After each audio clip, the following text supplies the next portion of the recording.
Hi, this is Kerby Anderson. Each day we take on the tough issues and provide a biblical perspective to them. The topics we cover are wide-ranging.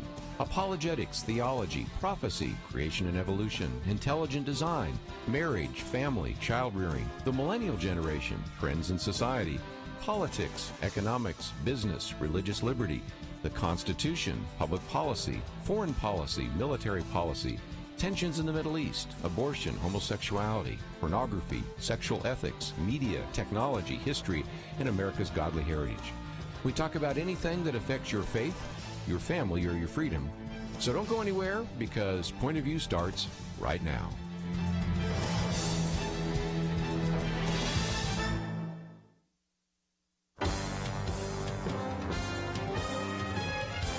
Across America, live. This is Point of View.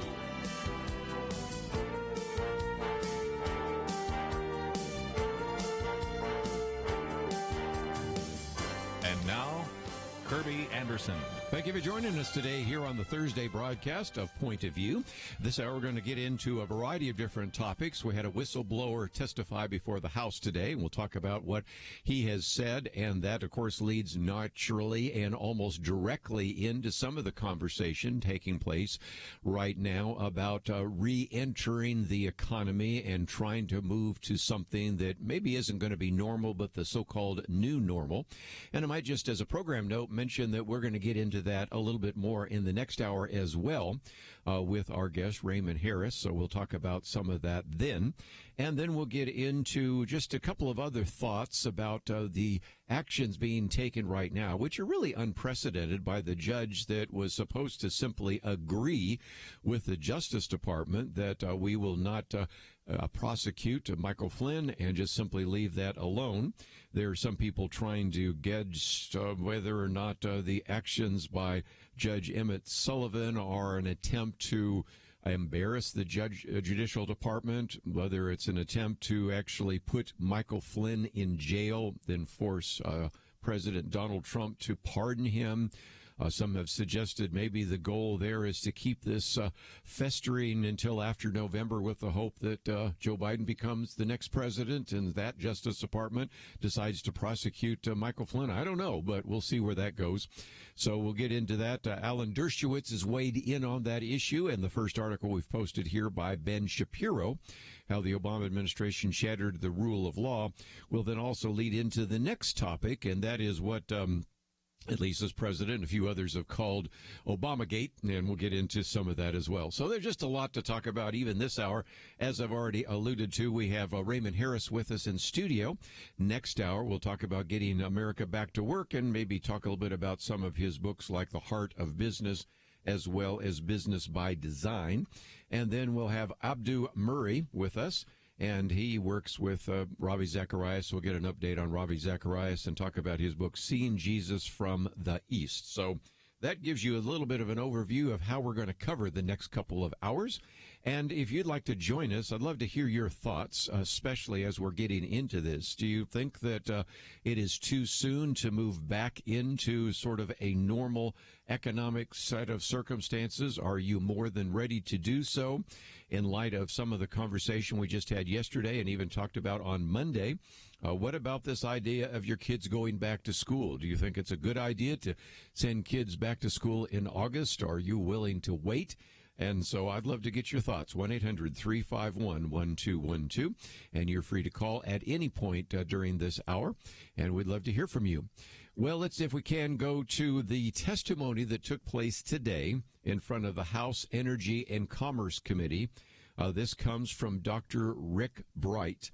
Now, he has been identified as a whistleblower and has actually worked as the head of the Biomedical Advanced Research and Development Authority, which I know is a mouthful, which is why some individuals simply refer to it as BARDA.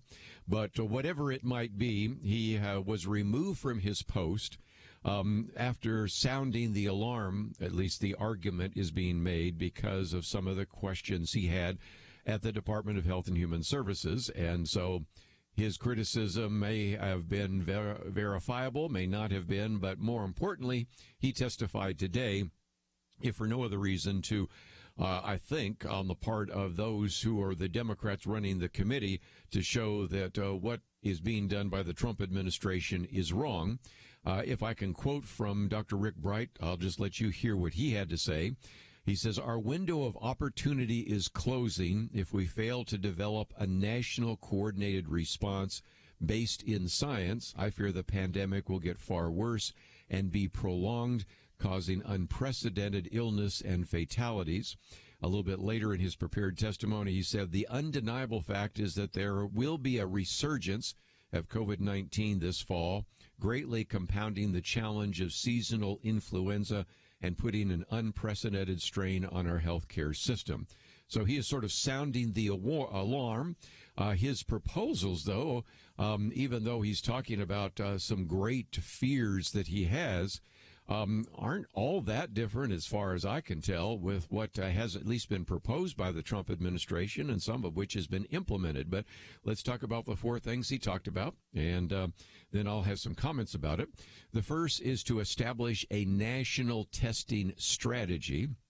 He wants the states to take the lead in testing, which, again, seems to be what they're doing. So I would probably want to get into more detail as to what is not being done that you think should be done. Number two, doubling down on educating the public about basic safety measures like frequent hand washing and wearing masks in public. Haven't we been doing that? Okay, that's his second point. The third is ramping up production of essential equipment and supplies, which is certainly has been happening with the ventilators, but he pointed to cotton swabs, which has been kind of an issue that some have looked at, and some of the protective gear. And then number four, setting up a system to fairly distribute equipment and supplies that are scarce and highly sought after. And so, he went through quite a bit of testimony. I don't even want to try to cover all of it. And as you might imagine, Donald Trump, the president, has dismissed Dr. Rick Bright as a disgruntled guy. But let's go back just before we take a break and take on a few of the issues. The first is this idea of testing. This article comes out from Bloomberg, and so if nothing else, just illustrates again the ongoing concern that certainly I've had, and I think others have had, that we just don't have testing that seems to be accurate enough. As I've said before, if you get a negative test, what does that tell you? Not very much, because it still means that you could be positive and it didn't catch it, or it could be that you aren't maybe positive today, but you will be tomorrow. And this new study that has come out over the machine done by Abbott Laboratories is not encouraging, because the machine missed at least 1/3 of positive case detected with a rival test, as well as 48% when using the currently recommended dry nasal swabs. So if you have a test that's only 50-50 in terms of its accuracy, what do you really gain from that right now? They argue, and to be fair, Abbott Laboratories argue that they didn't think the tests were administered as intended. They said the date they show maybe false negatives at less than a fraction of a percent. Maybe so. But nevertheless, the case, one of the other things they're starting to notice is that when you test is important. For example, when patients were tested immediately after infection, typically before their symptoms occur, the false negative rate, 100%. On the first day that symptoms show up, false negatives drop down to 38%. And after 3 days of symptoms, false negatives drop down to 20%, suggesting again that there's kind of a narrow window to get the right kind of testing. So again, as much as I hear this drumbeat, whether it's from this very well-credentialed immunologist, Dr. Rick Bright, or from various politicians, we need more testing. I keep asking the question, if the tests aren't that accurate, what do you gain by more testing? It's good to have, but I don't think that it's quite the silver bullet or the solution that many people are proposing it to be. Let's take a break. We have a lot more to cover. We will do so right after this.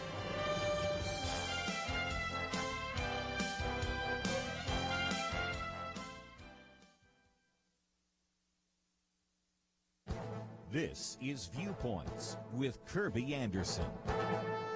For the next 2 days, I want to talk about the expanding role of big tech in the midst of this pandemic. Today, I want to focus on surveillance and privacy. In other countries, the citizens have been willing to submit to increased surveillance. In South Korea, the government has used credit card data, cell phone location data, and surveillance camera footage to track citizens. They even announced that infected individuals might be required to wear electronic wristbands. Rachel Bovard thinks it is unlikely U.S. citizens would tolerate such intense and mandatory measures, but that's where big tech comes in. Seton Motley noticed something when he reread George Orwell's book 1984. Orwell's fictional government was extraordinarily competent in its totalitarian imposition of technological power, but no government is that competent and would need help. Enter private sector big tech.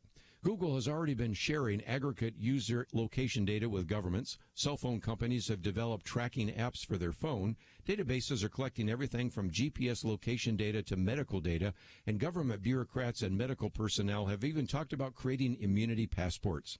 You know, Americans assume that they have some level of security of their personal health data. That is supposed to be protected by HIPAA, the nation's health privacy law, but the Department of Health and Human Services announced that it might relax enforcement of this law. You know, often a crisis changes our attitude towards privacy. After 9/11, Congress passed the Patriot Act that authorized massive surveillance of Americans. One security expert commented that the effects of COVID-19 will be more dramatic than the effect of the terrorist acts of 9/11. What may have been unreasonable a year ago might be set in motion if we don't resist this dangerous trend. I'm Kerby Anderson, and that's my point of view. Take Kerby and the Point of View team with you on the go with the Point of View app. Search for Point of View Radio at the Apple or Google Play stores.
You're listening to Point of View, your listener-supported source for truth. One of the things we have to recognize is that whether you're an immunologist like Dr. Rick Bright, or whether you're Dr. Anthony Fauci or Deborah Birx or a variety of others that are virologists and experts in infectious diseases, they can give you the facts and the figures in terms of science, but obviously they are not the ones that we necessarily want to think about in terms of public policy and in terms of the economy. And so it kind of brings us to the next conversation point, and that is, are we going to do something to re-engage the economy?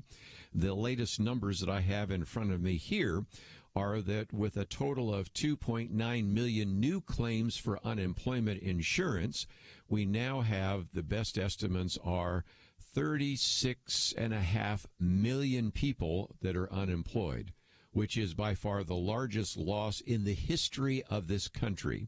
Last week's count, I should say, was revised up another 7,000. So again, we recognize that even sometimes when we get these numbers, they may be a little bit low. But we'll just use the 36 million unemployed people to say something is seriously wrong with the economy. And as one economist has pointed out, we're on the back end of the first wave of layoffs, but now we are transitioning from the natural disaster phase to the recession phase. And so we do see now that a number of parts of the country are starting to reopen. States and local governments are laying out plans to restart their economy.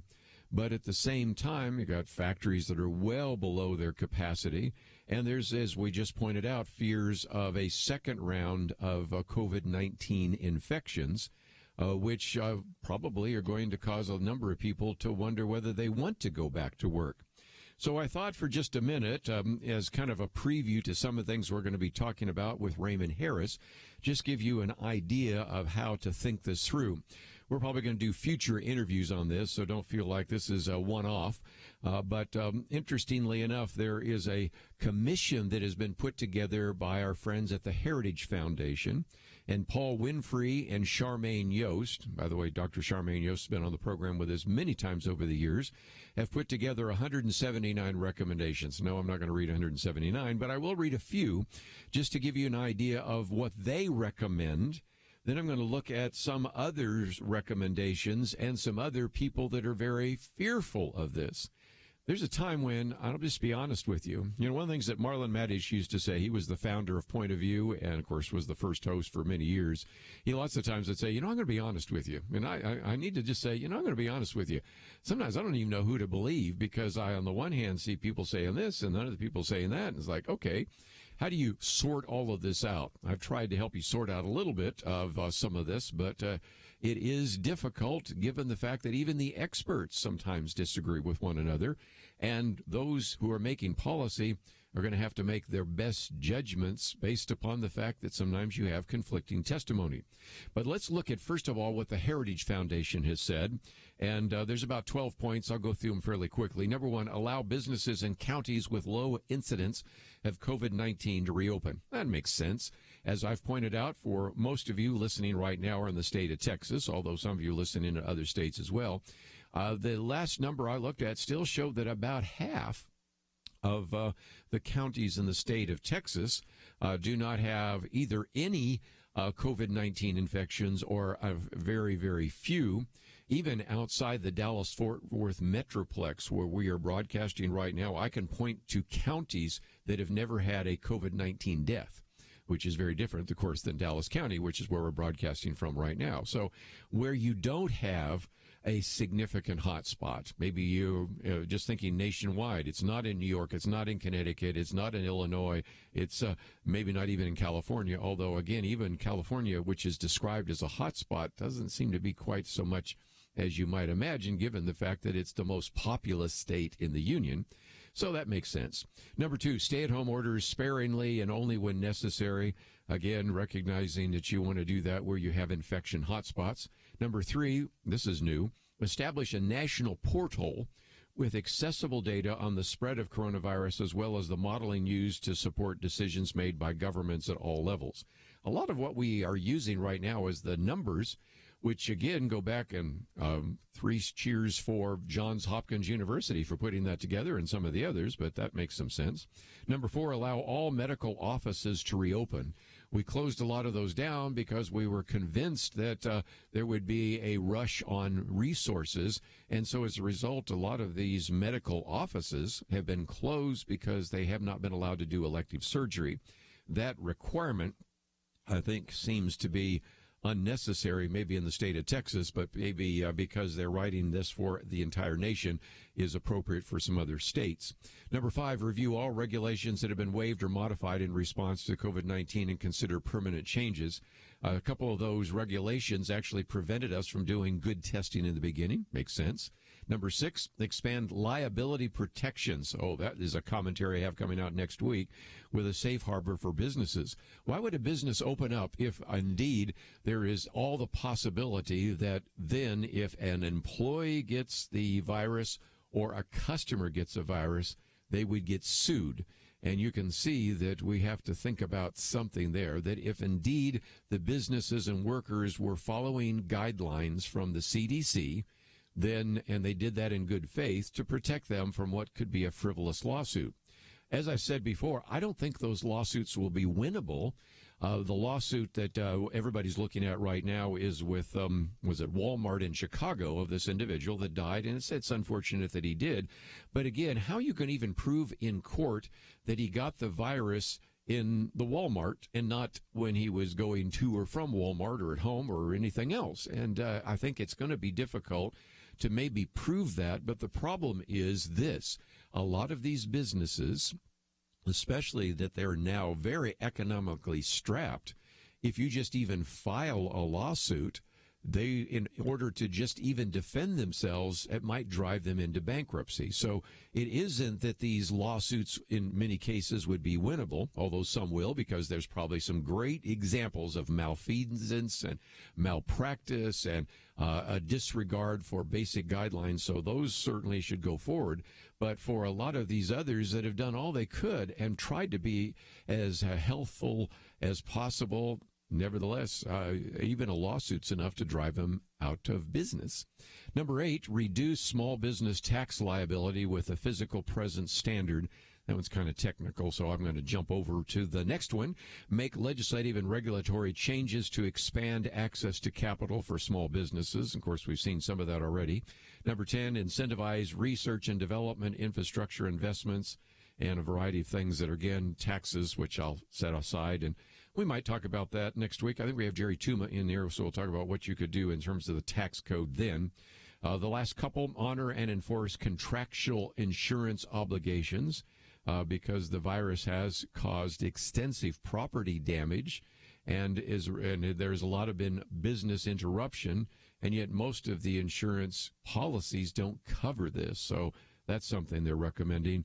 And then eliminate all tariffs imposed since 2018, and that gets into the issue of supply chains and the rest. And so just a lot of very creative ideas being put forward by the Heritage Foundation. And my plan is hopefully to have somebody with the Heritage Foundation, maybe even Dr. Charmaine Yost, next week or the week after to maybe talk about that in some detail.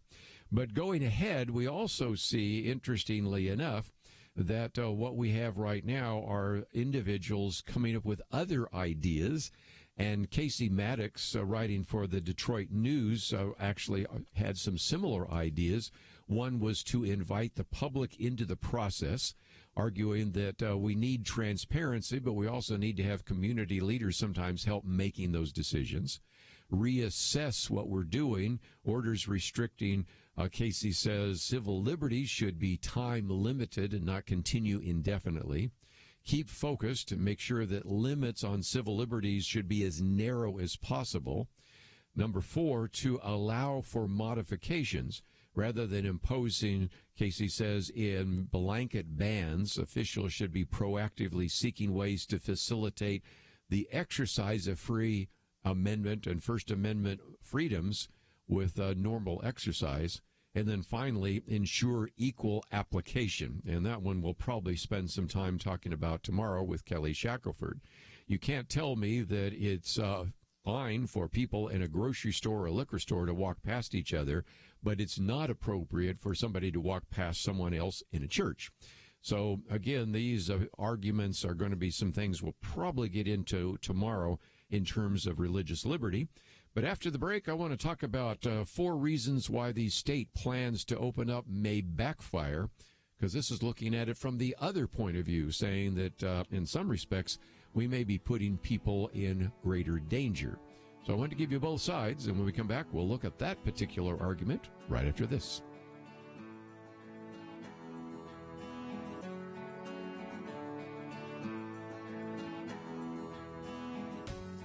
2020. Is there anything important happening this year?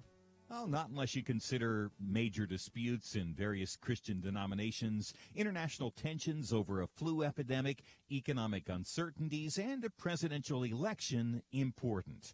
Question: where will you get real news, credible opinion, clear biblical thinking on the things that matter most? Answer: Point of View Radio with Kerby Anderson and the team. You can make sure their voices continue speaking loud and clear by taking a moment right now and joining the Truth Team. It's easy, but you do have to visit our website or make a quick call. Go to pointofview.net/team or call 800-347-5151.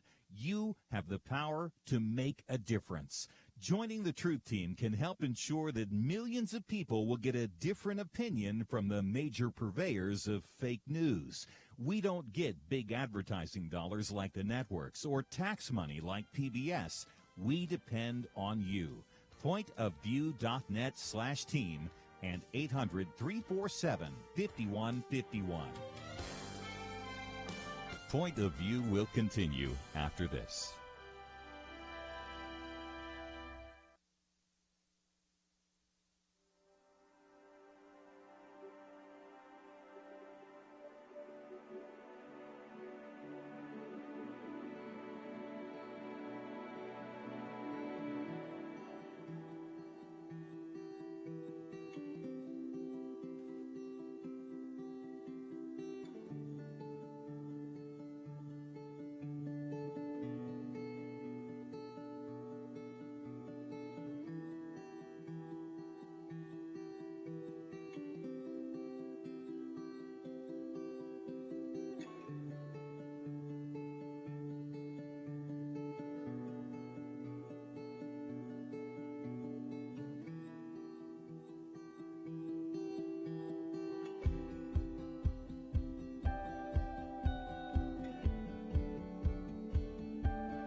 You are listening to Point of View.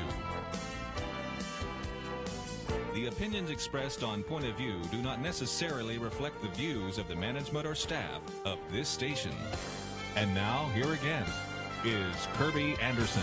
You know, one of the other things we can begin to point to, and it's sad because everything is politicized, is we can see a real partisan shift and split over the whole issue of the coronavirus in the first place. Now, the poll I'm going to talk about relates to what I just mentioned a minute ago in terms of how churches should be treated and whether or not they can actually have in-person services. As we've pointed out, there were a few last Sunday. There are quite a number this Sunday, including some pretty large churches that I began to identify that are now going to have in-person services. They have, of course, all sorts of regulations and things like that. But I guess it should be no surprise that indeed there is a real partisan split on the issue of whether or not churches should get together for in-person services. And that split has been identified by a poll done by the University of Chicago Divinity School in cooperation with the Associated Press, which is their Center for Public Affairs Research.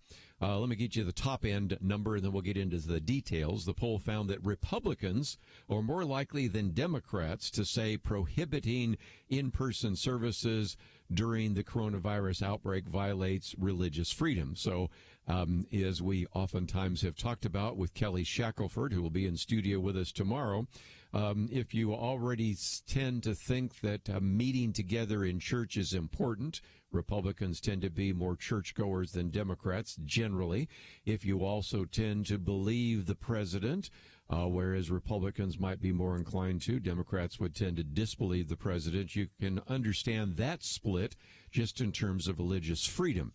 Well, that's kind of a top-end question. Let's get into the details.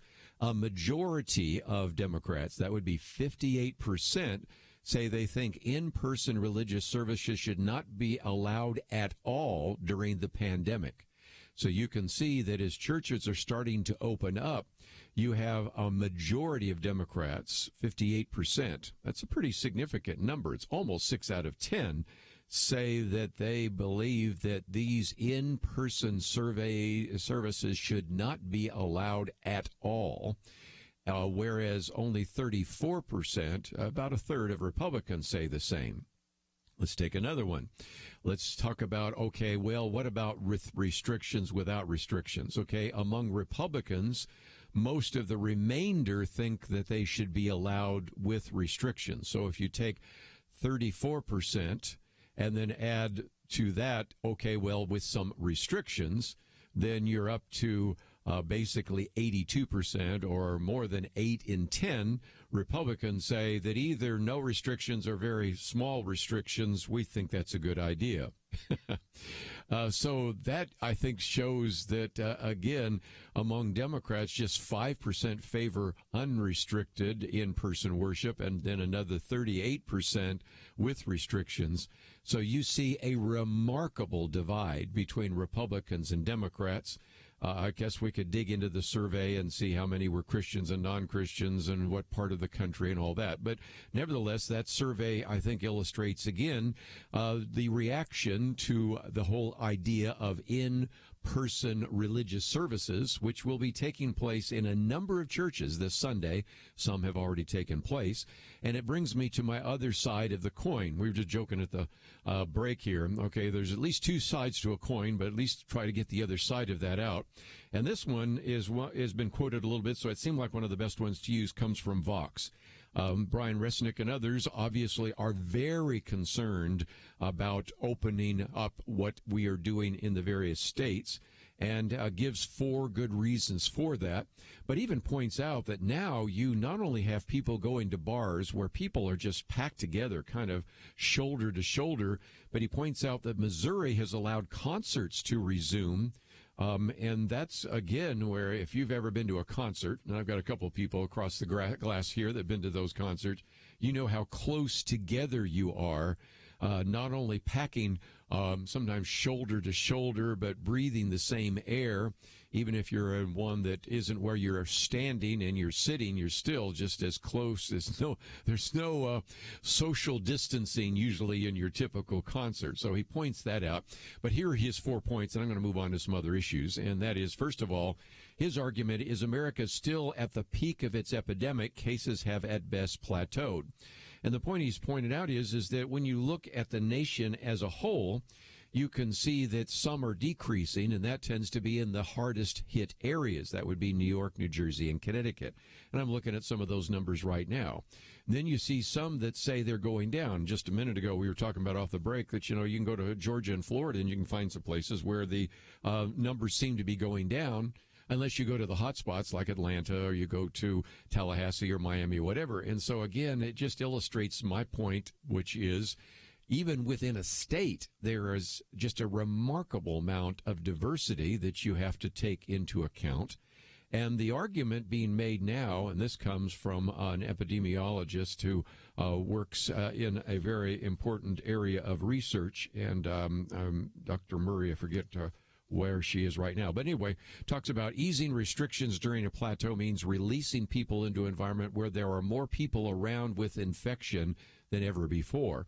Even as it goes down, if you compare to where we were, say, 3 weeks ago, you still have more people infected out there, even as the plateau and the decline is taking place. So it's an important point. And Tara Smith, and that's an epidemiologist at Kent State, so I do have that one there, said people keep talking about a second wave, but we're not through our first wave yet. And the original plan was that we would have to see a downward trajectory of documented cases for about a 14-day period before we would ease those restrictions. We're not seeing that, and yet we're easing those restrictions. So you kind of see why at least this individual and these various epidemiologists that he is quoting, Brian Resnick are quoting, actually are concerned. Number two, he says, still, many people are still vulnerable. The studies are actually showing that if nothing else, we still don't have a lot of people that actually are carrying the immunity. The original idea was by now there are probably a lot of people that have been affected. They're asymptomatic. We would think, well, it could be very high because if in New York City, when they did the test, it was at 20%.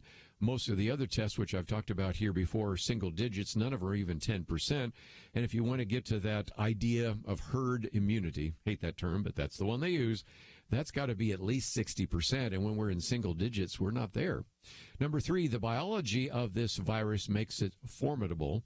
And that is when you look at its reproduction number, we recognize that each infected person can infect on average 2 or 3 others.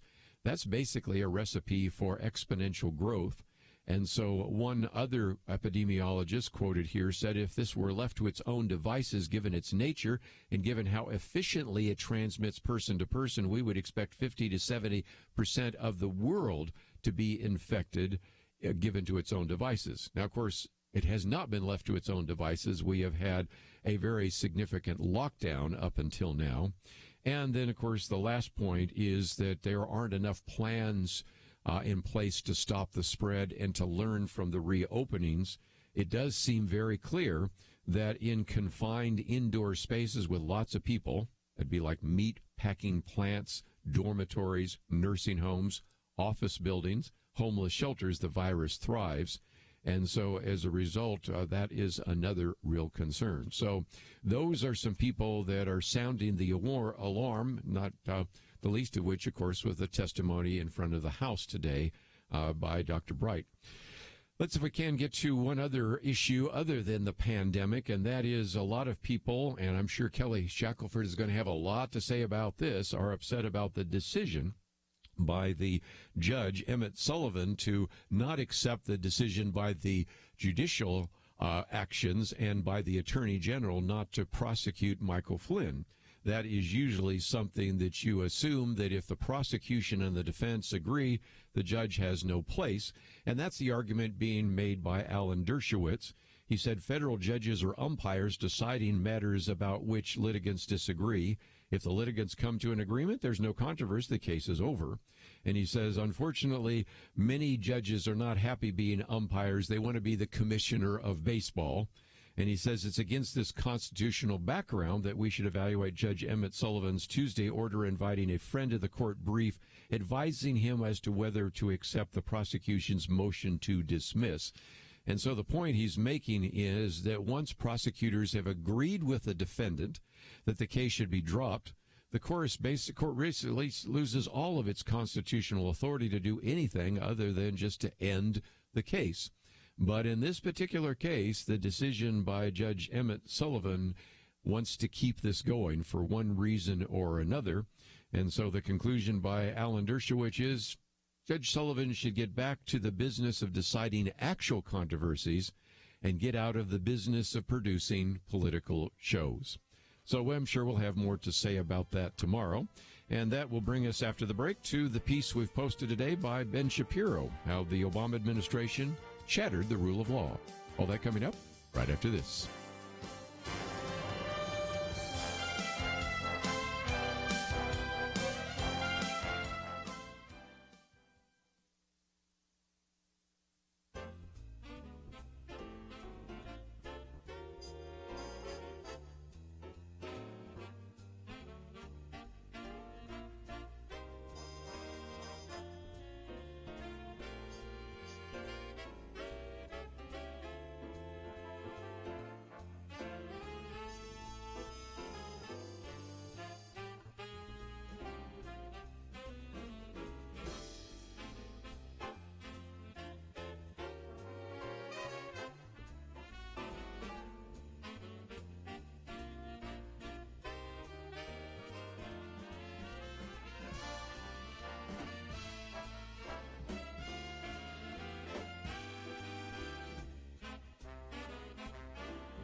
Now, back to Point of View, your listener-supported source for truth. Back for a few more minutes. Let me just again, as a program note, mention that Raymond Harris will be with us in studio. We'll be talking about getting the economy back in order, as well as talking about some of his books, The Heart of Business, The Business by Design, and some great resources that I think you would like to have access to. But if you go to our website, you'll notice that one of the articles I've posted by Ben Shapiro, how the Obama administration shattered the rule of law. Now, he's focusing on that because of the comments we talked about earlier in the week, in which you have the former president saying that if nothing else, this decision to drop any prosecution of Michael Flynn is a assault on our basic understanding of the rule of law. Then goes on to say there's no precedent in which someone who has been charged with perjury is allowed to get off scot-free. Ben Shapiro, of course, reminds everybody what we've already talked about earlier in the week, and that is Michael Flynn was not charged with perjury. He was charged with lying to the FBI in the course of an investigation that was actually trumped up against him, but nevertheless, that's the argument being used right now. And, of course, the decision by the FBI to actually close the investigation goes all the way back to January of 2017, and that's when we find out that former FBI agent Peter Strzok decided to keep it going, wanted to keep the investigation going. And even though we have exculpatory evidence of the fact that the FBI agents who conducted the interview did not think that Michael Flynn was lying, he just forgot part of the interview or the discussion he had with the Russian ambassador. And so Ben Shapiro concludes that this should be a massive scandal. It should be a massive scandal, he says, because at the very least it demonstrates the nation's chief law enforcement agencies, prompted by political actors at the very top of the government, racing to bend the rules in order to pursue a case they were convinced they would make, the case the Trump campaign had conspired with the Russian government. And he says from the botched foreign intelligence surveillance warrant, that's the FISA warrant for Carter Page, to the absurdly conjured prediction and prosecution of Flynn, the most powerful institutions in America violated the protocols meant to restrict abuse, he says, firmly secure in their own feelings of moral rectitude. And he says that's the best case scenario, which isn't very good. He says the worst case scenario is far darker, that by early January, with no evidence of a Russian collusion, leaders of the nation's political and law enforcement agencies decided that guilt was irrelevant and that the Trump administration had to be strangled in the crib, he says. This seems to be a major stretch, but in a highly partisan era, such a narrative will have legs. So he's not necessarily buying into all of that.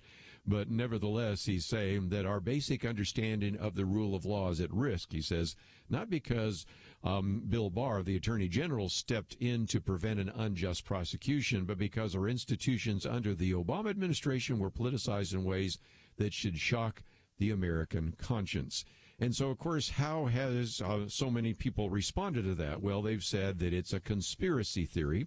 Matter of fact, the other day, the Senate Majority Leader Chuck Schumer made some of these comments that he complained that the Homeland Security Committee Chairman Ron Johnson wants to go after Biden and Hunter Biden conspiracy theory. And this is amazing. What universe do they live in, spending their time on a discredited theory against Obama and then against Biden? And I love what Thomas Gallatin says. It was kind of, he said, a classic display of Shakespeare's line about the lady doth protest too much. I don't really think of Chuck Schumer as being Queen Gertrude, but okay, I get the idea where he's going with this, and that is when you have so many people say, I can't believe that these people think that this is a conspiracy, it brings me to the last pieces of information that we have for you. One of the articles we've posted, which I think is a very good article by John Daniel Davidson, in which he says this whole Obamagate isn't a conspiracy theory. He says it's the biggest political scandal of our time, and the media knows it. Also, one I didn't post, which I was going to, but I thought I didn't want to overdo it here, by David Harsanyi, which is in the National Review. Obamagate is not a conspiracy theory as well. And both of these take some time to kind of go through the case. But again, we've sort of given you a little bit of this idea in which there was a concern that by going after Michael and really trying to address this issue of Michael Flynn's conversation with the Russian ambassador, it amounted to Russian collusion. And if nothing else, we certainly now know that that was not the case. And you might say, as I think some people will legitimately say, if they're not in the news cycle, why is all of this surfacing now? I mean, of course, you know, there have been some people, and I mentioned Sean Hannity and others, and a variety of other talk show hosts have talked about this for some time. But one of the reasons it has become intensified is because we have so many new documents, which I talked about last week and even yesterday. And some of these newly released details show what at least some of the officials in the Obama administration were doing. And so this is why when Donald Trump referred to this as Obamagate, a lot of people's heads exploded. But again, it isn't just because he came up with that little term, which I think has been overused since Watergate, but it illustrates again some of the things that have been happening behind the scenes, which many talk show hosts have been speculating about. And I think we now know drew reasonable conclusions, but we didn't have the kind of evidence that we have now. And that's, I think, very important. And, of course, we recognize, as we've pointed out, that a lot of these were trumped-up charges that were spun out of an investigation, which we now know is Crossfire Hurricane, which was an attempt to investigate whether or not there was any Russian collusion between Donald Trump, the Trump administration, and turned out to not be the case, as evidenced by a years-long investigation by special counsel Robert Mueller. And, of course, we know now, looking at FISA documents and some of the other things, that a lot of this was simply justified by a Steele dossier, which was fraudulent and riddled with basically Russian disinformation. And so there was a real concern as to whether or not, on the part of some people in the Obama administration, whether Michael Flynn as a national security advisor would be a good thing. And it's I think, striking that one of the few things that former President Barack Obama said to incoming President Donald Trump was, make sure you don't use Michael Flynn. And there are all sorts of people speculating as to why. And the two best theories, both of which I think could be equally true simultaneously, are that, first of all, Michael Flynn was very interested in trying to completely reorganize the intelligence community and try to make it more efficient. And there would just be too many holdovers from the Obama administration that would lose their jobs. And so that was reason enough. But secondarily, Andrew McCarthy and others have pointed out that it was probably also the case that because of his previous experience in the intelligence community, Michael Flynn would probably pick up very quickly that this investigation on Donald Trump was continuing. So he wasn't necessarily the target. He was simply the obstacle for the real target, which was Donald Trump.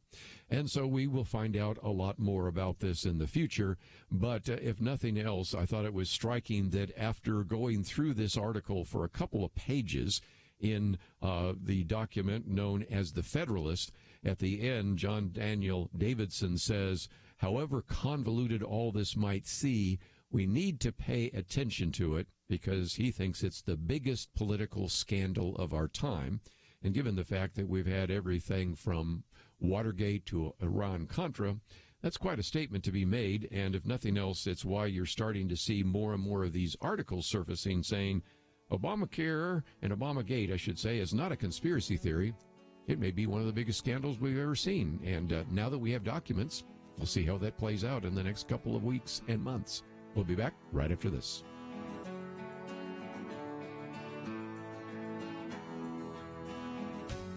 When you gift a point of view, does it make a difference? Jeremy Dies would tell you that it does. He grew up listening to Point of View in the back seat of his mom's car, and it helped to shape his thinking. I had parents that were able to sit across from me at the dinner table after we listened to Marlon Maddox and Kerby Anderson years ago and think through what the scriptures say about these issues of current significance in our lives. That's only possible because Point of View has come along and ministered into my life and made me who I am today. And here I am today defending religious liberty, partly because Marlon Maddox and Penn Dexter and Kerby Anderson were the ones that were pushing me towards all that. They taught me how to think through these issues. They didn't tell me what to think. They taught me how to think.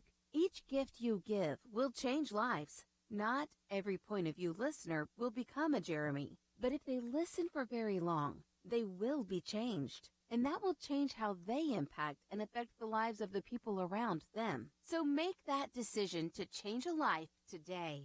Join the Truth Team and boldly stand for truth in a world of lies, distortion, and information manipulation. Go to pointofview.net or call 1-800-347-5151. That's 1-800-347-5151. Point of View will continue after this.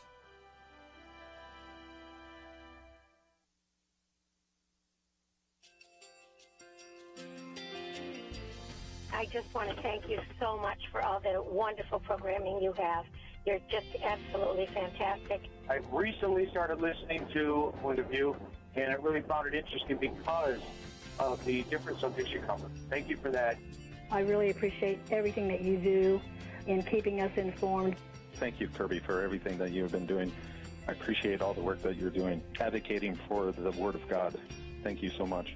Point of View, I think, is absolutely necessary because it's a Christian perspective, a biblical worldview perspective, and receive very current, up-to-date information about what is really going on, week to week in our culture, which is changing so rapidly, and yet it's morally sliding backwards.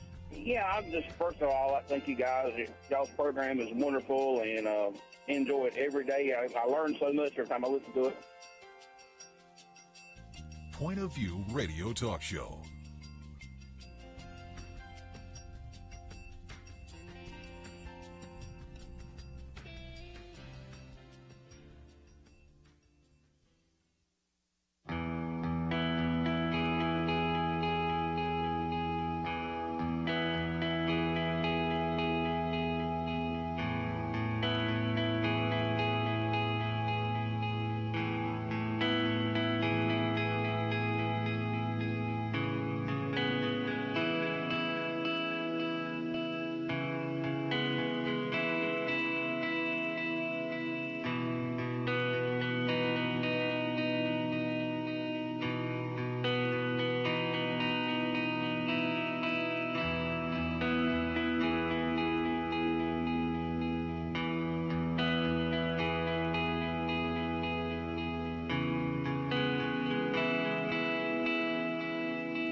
Hi, this is Kerby Anderson. You know, each day we take on the tough issues and provide a biblical perspective to them. The topics we cover are wide-ranging: apologetics, theology, prophecy, creation and evolution, intelligent design, marriage, family, child-rearing, the millennial generation, trends in society, politics, economics, business, religious liberty, the Constitution, public policy, foreign policy, military policy, tensions in the Middle East, abortion, homosexuality, pornography, sexual ethics, media, technology, history, and America's godly heritage.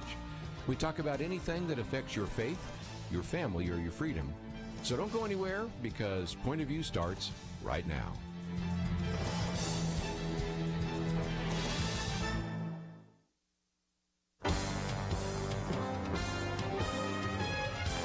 Across America, live.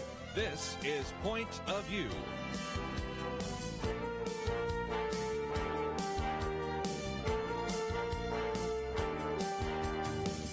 And now, Kerby Anderson. Thank you for joining me this day on Thursday. We're going to spend some time, first of all, talking about the economy. We're going to be looking at a book that we've mentioned before by Raymond Harris, who's in studio with us, Business by Design, and his earlier book, The Heart of Business. But we're going to talk about getting America back to work and learning a little bit about some of these biblical principles to really addressing this issue of business. And so that will be our topic this hour. And a bit later, if you'd like to join the conversation, 1-800-351-1212. Then in the second hour, Abdu Murray will be with us by phone, and he has co-authored a book with Ravi Zacharias. So we'll get an update on how Ravi Zacharias is doing health-wise, which has not been good, of course. And this book, Seeing Jesus from the East. And Abdu Murray's been on with us as we've talked about saving truth and a variety of other topics that he's addressed. But this one will be, I think, very helpful to you as well. And don't forget that tomorrow is our Friday weekend edition. Penedexter Kelly Shackelford will be in studio. We'll be spending some time looking at some of the news items. And one of those even today is we'll talk about some of the steps that we can take to reopen America and also to prevent an economic depression, but at the same time, keep people safe. So these are all really important issues. Raymond Harris joins us in studio once again. He has been a practicing architect, although he has now stepped away from his business, but we'll talk about that. An author, an executive movie producer as well. We've chatted with him before. If you've seen any of the films by the Irwin brothers, he's the chairman of the board for that. He's worked, of course, in the area of economic issues and has been on the board of Crown Financial. We mentioned his books, The Heart of Business, Business by Design, an entrepreneur and an individual that I just always enjoy having in studio. So, Raymond, great to see you here today. Great to be here, Kerby. Thank you. I guess this lockdown has been difficult for some of us that like to get out and about. I think you were talking about before we got on the air that being cloistered wasn't necessarily helpful to you in your life and your experience, was it? No, I apparently am an extrovert, and I'm married to a sweet woman that's an introvert, so we're very complementary. It's been hard to be isolated, and even drove me to the point of being down for a couple weeks. Yes, so. But if nothing else, I want to talk about your business. As a matter of fact, first time I met, we talked about the heart of business, and I learned about your architectural firm. And you, of course, talk about this in the book that we are featuring here today, called Business by Design, Applying God's Wisdom to True Success. And then we're going to talk about, well, how do we get this economy moving again? And that's a big question as well. But could you share a little bit about your story about your architectural business? Because I was sharing that just on the walk with my wife the other day about how that all developed and how you were building Walmart stores and everything like that. It's a fascinating story about how God used that. Well, thank you for the opportunity. Yeah, we are an unusual firm because not many people know about us, but yet most everyone has been in a building we've either designed or remodeled. And we've worked for Walmart and Sam's Clubs for over 33 years. And as one of the largest architectural clients in the world, we've serviced them for that long. And, our firm is relatively small with number of people, but it's a large firm in that we're the number 2 firm in the U.S. for what we do in large big box retail. And so it's a weird firm. Yep. Yeah. But again, you've turned it over to some of the younger guys here, and that's given you some freedom. And that kind of gets us to one of the other things I'd love to talk about, and that is you are a Christian businessman, and you are an entrepreneur and a venture capitalist and all of that. But what about your own Christian background? Because I think in some respects that is part of the story that people will find when they read your book. Yeah. Well, I came to Christ as a young kid, but really didn't follow him until I became a freshman in college. And at that point, I knew I had to make a decision, either I was going to follow or not. And so I pursued my academics, but also knew that ministry was very important. And at some point, I felt like I didn't know if I needed to go in the ministry or if I go into business. Everyone was encouraging me to either go to seminary or on staff with an organization that shared the gospel. I decided to go into architecture school, into business, and wondered sometimes, looking in the rearview mirror many times, did I make the right decision? But God seemed to confirm that as I went through my business, that really he had business in mind for me, and that ministry and business were one and the same. And again, you went to the University of Oklahoma in architecture. And I love using your illustration because I think there are individuals that I run into sometimes when I get to teach at Dallas Seminary or a variety of other seminaries that maybe have a degree in architecture, biochemistry, or whatever, and they say, well, the only way I can serve God is by going into the ministry. And I'm going, no, the ministry is your life, your vocation, and you can be, in some respects, having a greater and more significant impact if you don't go into what's called full-time Christian work. And I want you to understand that. And I think your own story is a good example of that, isn't it? Yeah, like I said, I looked in the rearview mirror many times because did I make the right turn by not going into ministry and by going into business? And I began to realize that God is a creator of business, and there's no real distinction between ministry and business. And I think that business will be the Trojan horse into the culture for the 21st century. I agree. I think you're going to have more opportunities to share the gospel where you work and in the business that you conduct, much more than if you're simply in ministry. You know, one of the things that if people read your bio, you talk about being a venture capitalist for God's kingdom. And that is intentionally to get people to kind of raise their eyebrows or blink at that, because really I've been aware of what you've done, for example, in some of these clinics in Africa, and you've been able to do so much more in the African continent as a businessman, thinking strategically about how to bring resources and goods and gifts together than even a typical missionary has been. And so in some respects, I want people to understand that you can really have a great ministry for God's kingdom in the business world. Every military needs a quartermaster. Yes. And I've just figured out that Marydale and I are quartermasters in God's kingdom. And to do that, we had to have sustainable business to be able to provide for some ministries. And then I also saw the beautiful interaction of how you can do things profitably that employ people. And I think, I read an article once that what everyone in Africa really wants is a job. Yes. They don't want a handout. They want a job. And so we could distribute money to ministries to do good things, or we could help build businesses that would employ people and sharing the gospel along the way. Yes. Well, again, we're going to take a break, but when we come back, we're going to talk a little bit more about this, because one of the things you talk about is this idea of God's kingdom in the marketplace, which we've already talked a little bit about, but I want to get into that more and just the whole idea of God's theme in business and what that might mean. And so if you are interested in the book, which I think you should certainly be interested in, especially if you are wondering how to use your gifts to advance God's kingdom, we have information about the book, which is entitled Business by Design, Applying God's Wisdom for True Success. We have a link there. You may be able to find it in your local bookstore. I've seen it some places, but if nothing else, you can get it there in paperback or Kindle. And then a little bit later, we're going to talk about how to apply some of these principles, because there is an urgent need, as many people already know, to reopen America. How can we do that in a way that's safe? How can we do that in a way that prevents an economic depression? We are now at about 35 million people that are unemployed. We can't continue to sustain that, so we're going to talk about that. And if you have any thoughts, questions, or comments, 1-800-351-1212. In studio with us today, Raymond Harris. We'll continue our conversation with him right after this.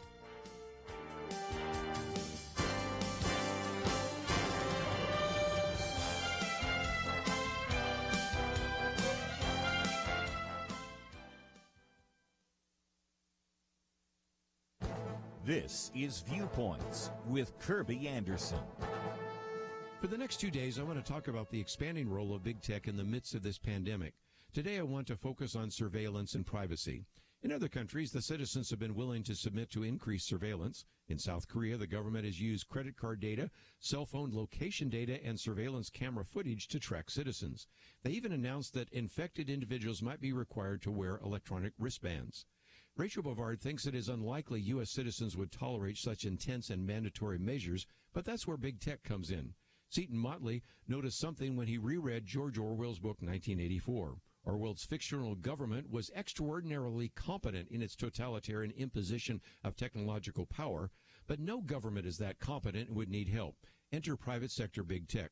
Google has already been sharing aggregate user location data with governments. Cell phone companies have developed tracking apps for their phone. Databases are collecting everything from GPS location data to medical data, and government bureaucrats and medical personnel have even talked about creating immunity passports.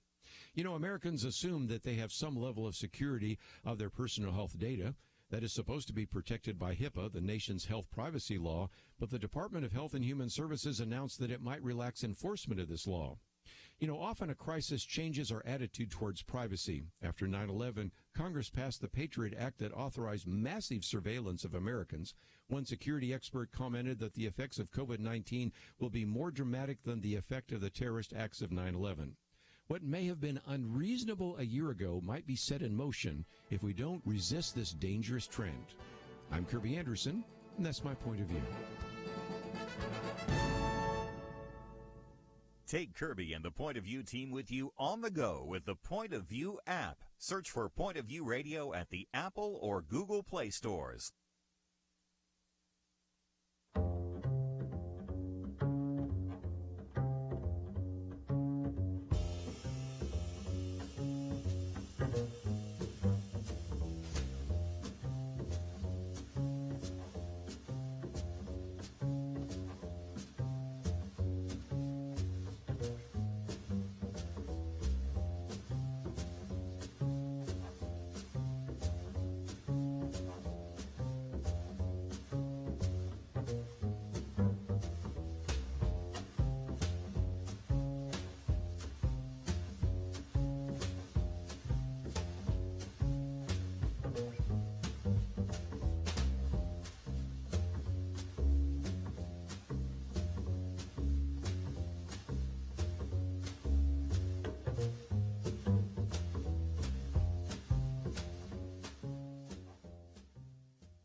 You're listening to Point of View, your listener-supported source for truth.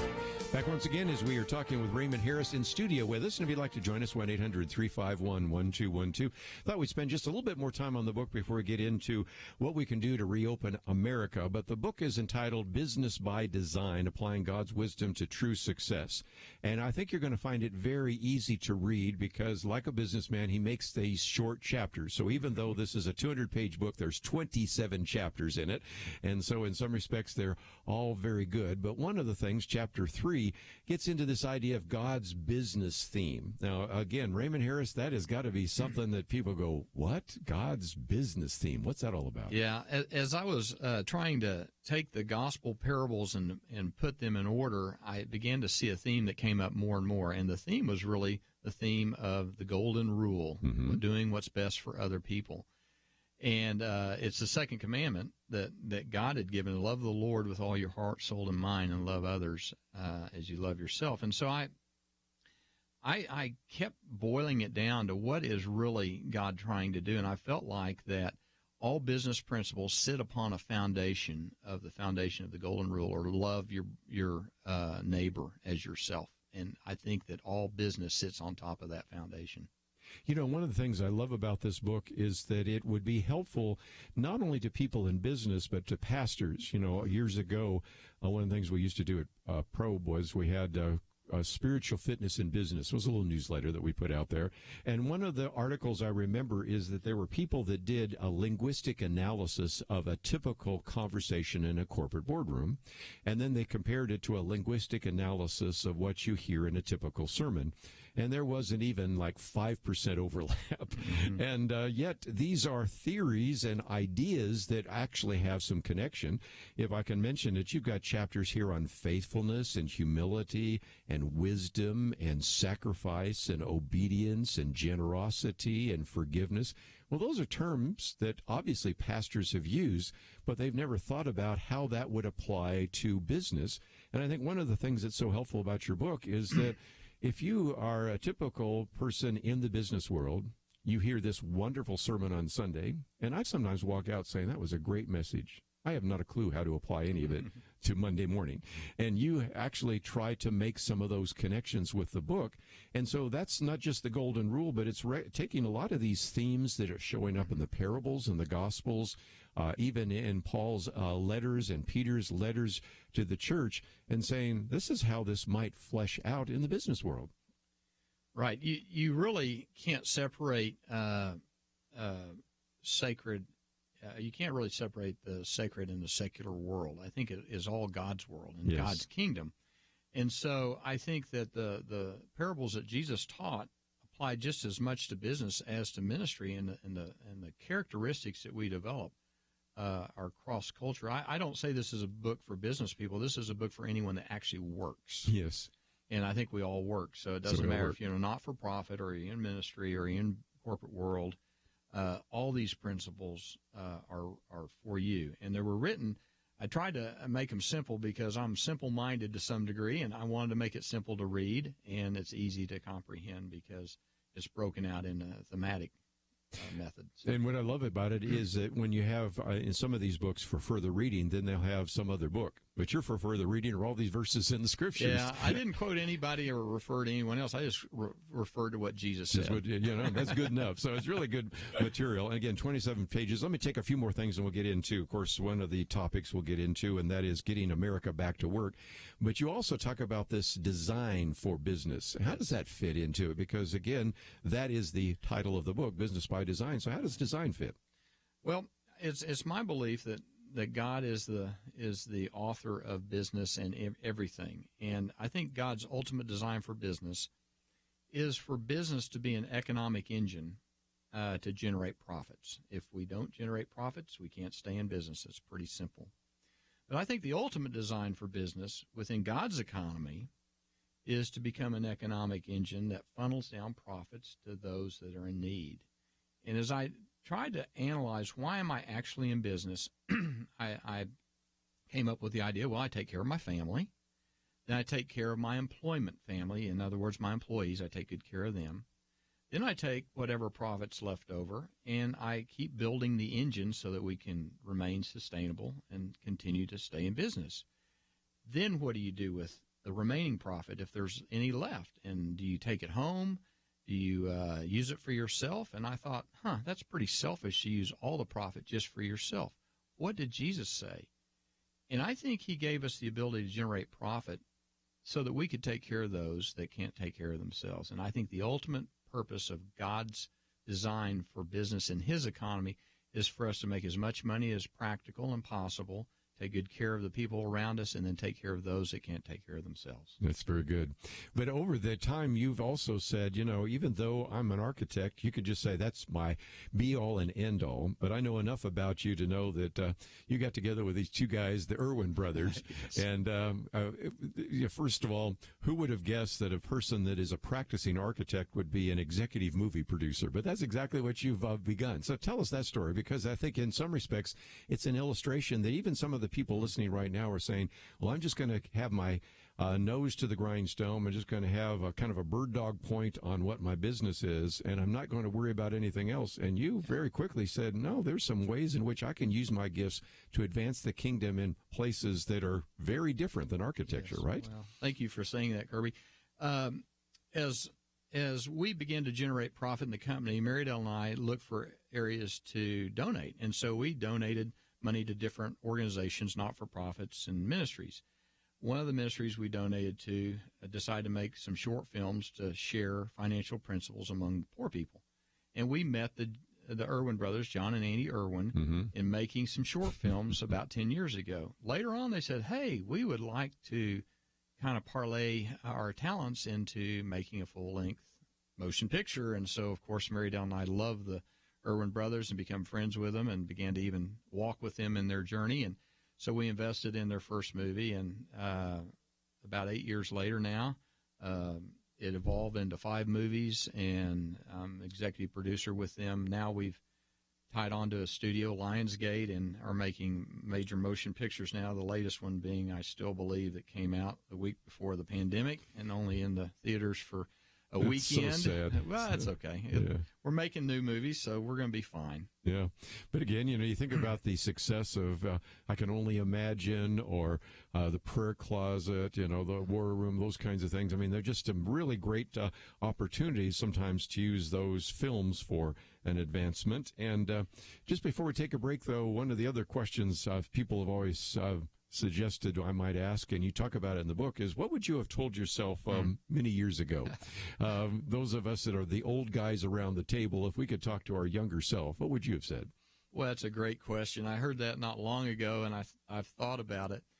The advice I would give myself is to learn to abide in Christ early in your life. I know we've all been taught to have quiet times and read the Bible and maybe to pray a little bit and take 15 minutes to do a devotional, but to abide in Christ means to simply spend time with him, to dwell.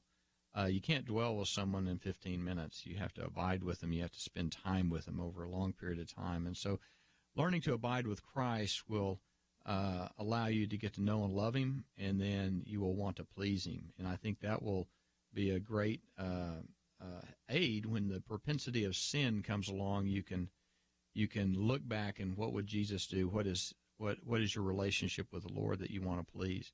The other thing, besides abiding in Christ, I would always want to seek wisdom, learn humility, and then learn how to love others deeply.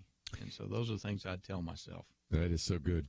Let's take a break. Raymond Harris with us in studio. Let me just mention a couple of things. First of all, the book that we have featured today is Business by Design, Applying God's Wisdom for True Success. 27 different chapters, very readable, but takes on all sorts of different principles we see in Scripture, and then says, how would you apply those to your work? And like you said, whether you're working in the business world or the nonprofit world, whether you're in business, ministry, whatever it might be, these are going to be universal principles I think you're going to benefit from. And his earlier book, the first time I ever met you, we were talking about the book, The Heart of Business, Solomon's Wisdom for Success in the Economy. And so we'll talk about that as well. We come back from the break, though. Let's, if we can, talk about, should we start allowing businesses to begin to reopen? What does that look like? How would you want to manage that? And we'll get into a couple of those topics. And if you'd like to join us, we'd love to hear from you, because you may be in one of those states which is actually opening up, and maybe you have some concerns, maybe you have some suggestions. We'd love to hear from you. 1-800-351-1212. And again, we have information about some of the things we'll be talking about today on our website, pointofview.net. My Viewpoints commentary today, which maybe we'll talk about a little bit later in the next hour. Not only did we yesterday talk about big tech and surveillance, today my commentary, big tech and censorship. So those are some topics we will get into a little bit later. Raymond Harris in studio with us. We'll take a break, be back with more right after this. 2020. Is there anything important happening this year? Well, not unless you consider major disputes in various Christian denominations, international tensions over a flu epidemic, economic uncertainties, and a presidential election important. Question: where will you get real news, credible opinion, clear biblical thinking on the things that matter most? Answer: Point of View Radio with Kerby Anderson and the team. You can make sure their voices continue speaking loud and clear by taking a moment right now and joining the Truth Team. It's easy, but you do have to visit our website or make a quick call. Go to pointofview.net/team or call 800-347-5151. You have the power to make a difference. Joining the Truth Team can help ensure that millions of people will get a different opinion from the major purveyors of fake news. We don't get big advertising dollars like the networks or tax money like PBS. We depend on you. Pointofview.net/team and 800-347-5151. Point of View will continue after this.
You are listening to Point of View.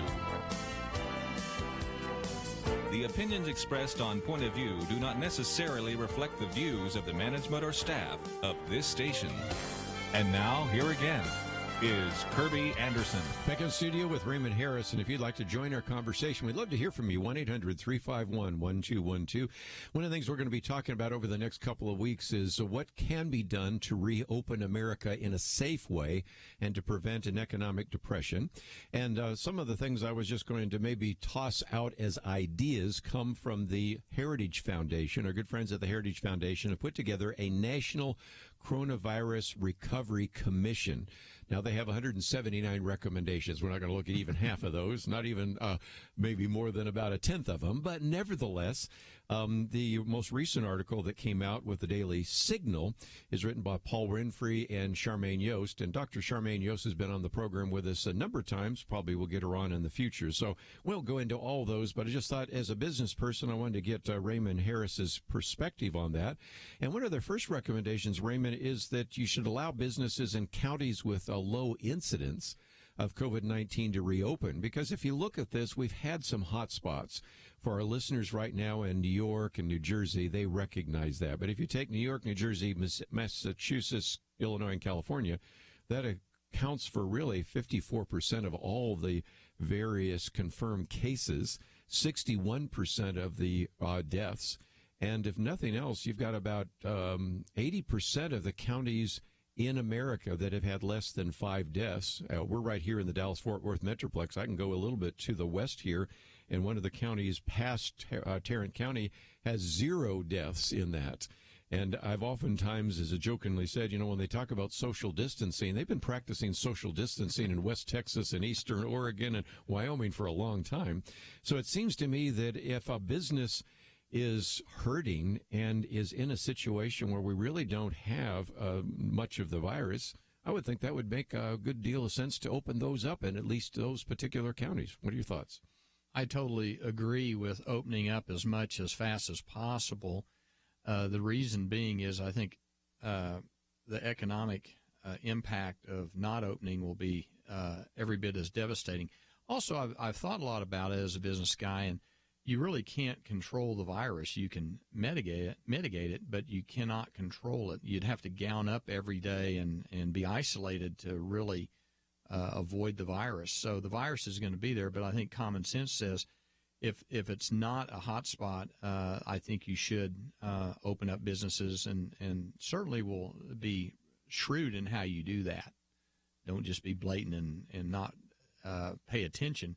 But I think, you can do the things that they've, CDC and everyone has recommended. One of the things I have as a commentary coming out next week is that if you start looking at the possibility of lawsuits, as a business person, you've got to say, look, I want to do everything I can to not only keep my employees safe and my customers safe, but to allow people to be able to sue any kind of business for any reason. Nobody knew exactly what this novel coronavirus is going to be like.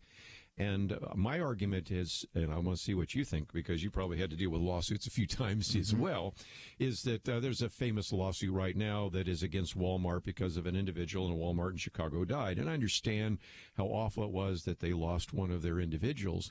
But even in a court of law, how could you prove that you got the virus at Walmart and you didn't get it at your church or at the park or from your family or something else?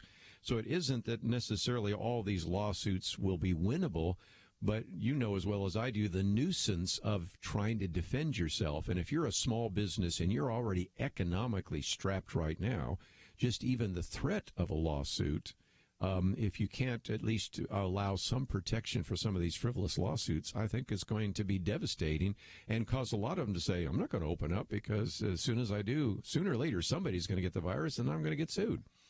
Well, I think there's two things that are happening in our society that the dark side and the evil one wants to happen. One is the fear running through our society, the fear of getting the disease or the virus, fear of all kinds of things. The other thing is opportunism against people that are vulnerable, and I think that's evil as well. And I think that when you take advantage of situations, that's certainly not working within God's kingdom the way He would want us to. I think fear will drive people to do things. I think I see people all the time driving their car with their masks on. I'm going, I guess they're protecting themselves from themselves. I don't know, but yeah.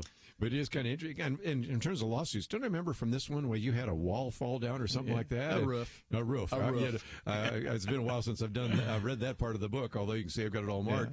Yeah. And you had to deal with some of that. Yeah. And just the going through all the preliminary motions and all the discovery, that's an expensive process, isn't it? Yeah. Lawsuits are gut-wrenching. They give you a lot of anxiety, even in the best of circumstances. And I know that a lot of folks make money and a living through lawsuits, but for those that are being sued, it's a terrible thing, and it does strike fear. And then I think it locks us down from really reaching out and taking risks. If you know that every time you're going to turn around and try to do something good, you're going to be sued for it, or you do anything and you're going to be sued for it, it's going to lock us down, and it's going to be a detriment to the flourishing of our society. So again, my argument would be that certainly there are times when an individual maybe is engaged in malfeasance, or a doctor is engaged in malpractice, but it seems to me that providing maybe some kind of safe harbor for businesses that at least we can showed some kind of understanding of the guidelines from the Centers for Disease Control. That's kind of an argument that I make, and it just seems to be the more common sense kind of way to go if we're going to actually get these businesses back to work. Right. I would like to see the government protect businesses from lawsuits. I really would. I don't think there are many businesses that would open up with the intention of infecting people with the disease. I don't think there's any business that would do that in their right mind. So why should they be subject to lawsuits for that? Yes. The other thing that we did, interestingly enough, is that we said only essential surgeries could be done. And again, you've been looking at what has happened in the medical field. One of the recommendations here, allow all medical offices to open, because you're starting to see hospitals now that are hemorrhaging red ink because they just have depended on those kinds of things. And first of all, I look at the economic consequences of not having hip surgeries and knee surgeries and things like that, which actually help keep the doors open. And then second of all, by not actually even doing the diagnostic testing, you have individuals that haven't had biopsies, colonoscopies, mammograms that may later get cancer. So there's an economic destruction taking place when we close down some of these medical clinics. Yeah, to list something as essential, if you're a person that needs a minor surgery, it's essential to you. I don't know why certain ones would be restricted. I think it was originally intended to free up the hospitals for capacity. Right. But I don't think that that's a legitimate argument in Dallas, and I certainly don't think it is in most parts of the country. I think one of the problems is you make a rule in one part of the country where it's essential and it applies everywhere else. It's like saying everything that's in New York City applies down here in Texas, and the media will also project everything through the lens of the New York environment, and that's not necessarily applicable to us here in Texas. And as a matter of fact, we just talked about that the other day, because there was a very good piece by Dennis Prager, which raised questions about would we have closed down the rest of the country if the same number of people who live in the New York metropolitan area, and he used North Carolina and Georgia, but you could use, he had some other ones, Colorado and Wyoming or whatever. Would we have closed down the entire country for that? And the answer is probably not. And another piece that we talked about recently, Brett Stevens, he writes for the New York Times, lives in New York City, and he said, you should not have to live by New York rules. We have in a situation with subways and a variety of other things and densely crowded individuals, situations which would not apply at all to other parts of the country. And if you do a comparison between New York City, which is the largest city, and Los Angeles, which is the second largest city, it's remarkably different, because in Los Angeles, a lot of people are driving around in cars, pretty protected, and so the incidence per 100,000 has been a lot less. Let's take a break, though. We'll come back and get into a couple of others, but maybe you have some thoughts about how to reopen America. Thought I would depend on Raymond Harris to give me a little bit of a perspective as a business person. And again, don't forget that we've been talking about in the first half of the program here, business by design, applying God's wisdom to true success. And it is a book that has about 200 pages and really looks at so many great principles that I would encourage those of you, even in the ministry, to begin to teach and to preach about. We've talked about sacrifice and obedience and generosity and forgiveness and reconciliation, as well as excellence and stewardship, as well as love and compassion and faithfulness and humility and many others. So there's just some great principles here, which again help us understand how to apply that to our workaday world. And we spend at least 8 hours a day in that arena, and we should certainly make sure that we apply biblical principles to that one as well. Let's take a break. We'll continue our conversation for a few more minutes with Raymond Harris right after this.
Now, back to Point of View, your listener-supported source for truth. Back for a few more minutes talking about maybe some actions we can take to reopen America.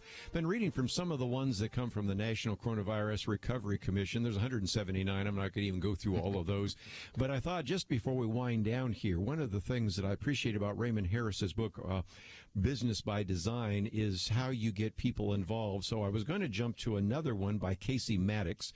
This is one that Kelly Shackelford pointed us to, and he actually is a fellow at the Koch Institute and has worked in some of the economic areas. But the first one he says, Raymond, is the idea of inviting the public into the process. And that's something that you talk about here in the book as well. He says, government action, which is impacting individuals, certainly needs more transparency. But if we're going to get buy-in, and you've seen this so often in your own business, public officials really need to invite community leaders in for advice. When this looks like this edict or this order is being handed down from on high, doesn't work well. And I think it's a principle that you talk about in the book as well. We need to lead by example, but we need to have some kind of buy-in by the individuals in the business. And I would agree it's even more important in our community, because you're starting to see all these protests, because I think there are a lot of people that are saying they're not listening to me. They're not hearing some of the concerns that I have. Well, I think there are unintended consequences that happen as a result of good intentions. And I think that the more counsel you get from individuals that are stakeholders, it's very wise to do that. Sometimes we just don't see the flip side of something. And I think the administration has done a great job of averting a panic or fear, but yet when you make laws that apply to everyone based on assumptions, and you don't understand maybe how it affects some people, then I think you should get the counsel of those that it directly affects. I just know a lot of businesses that are directly affected by not being able to open, but yet others are. And I'm thinking, did you not think that some of these issues or some of these stores might be necessary? Yes. So.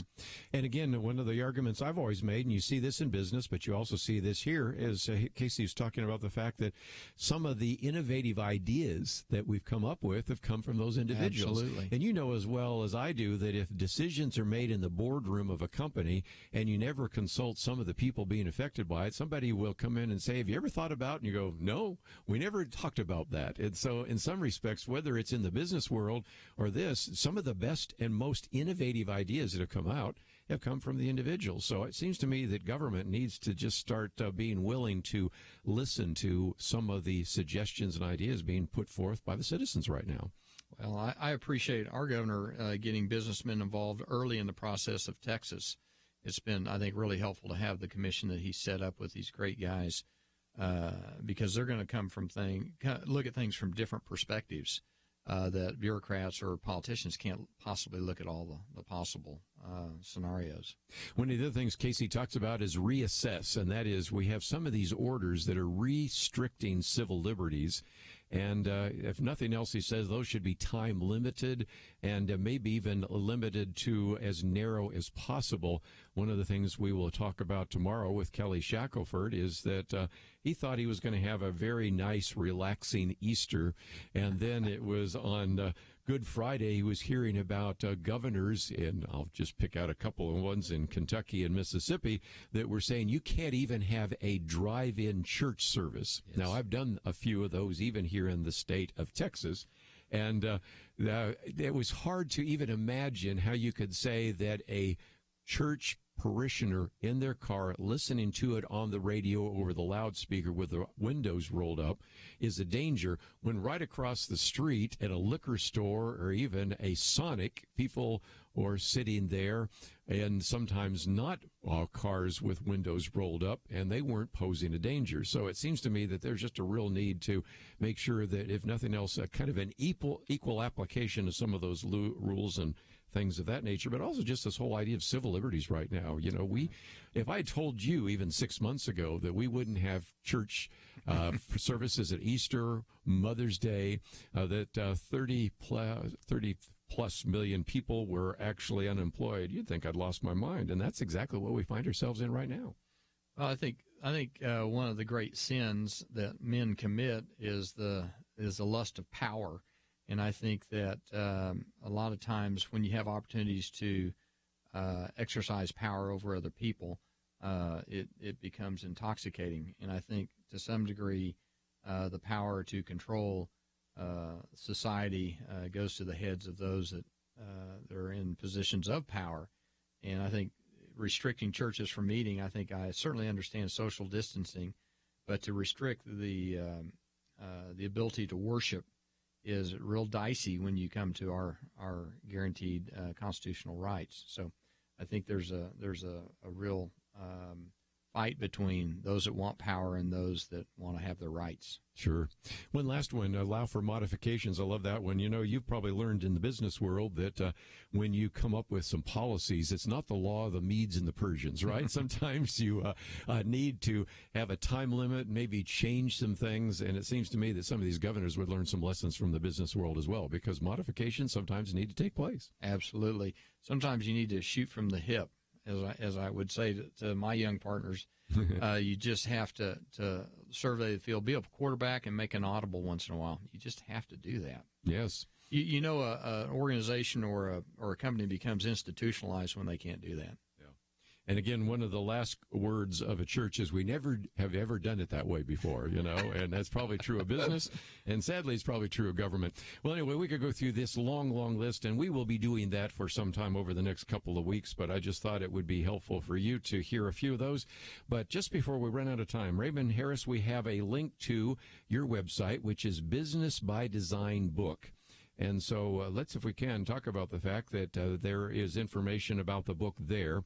Well, also, just a great book promo there, so I would encourage people to watch the video. It's going to take about a minute and a half, and then click on that share button and let people know about that. But one last time, just before we go, talk about how people can use this book, because you've got 27 chapters, and it's something that I think individuals can read through individually. But because you have this for further study, I think this could be something that people could use in a small group. What are your thoughts? It's designed to be easy to read.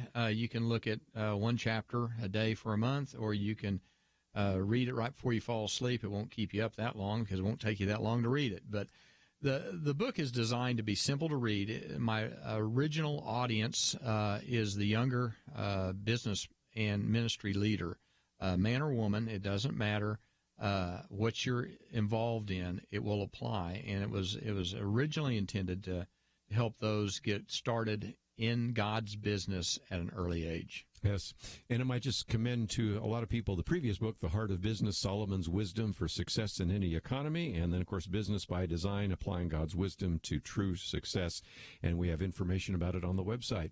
Raymond Harris, always great to have you in studio, and thank you for all the things that you've done, whether it's through film or through various mission outreach in places like Africa, whether it's reaching out to people in the tech communities and all the rest. Just always great to have you in studio, and thanks for joining us today. Such a joy and pleasure, Kirby. Thank you.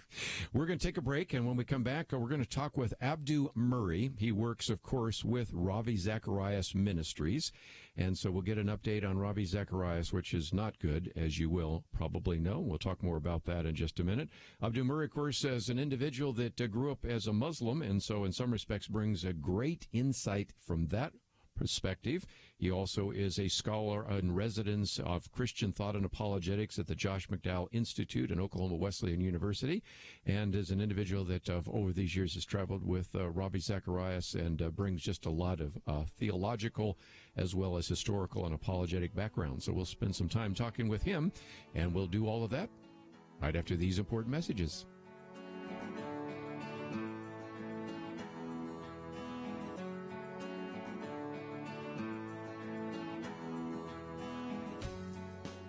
Having civil conversations about important issues seems to be harder and harder.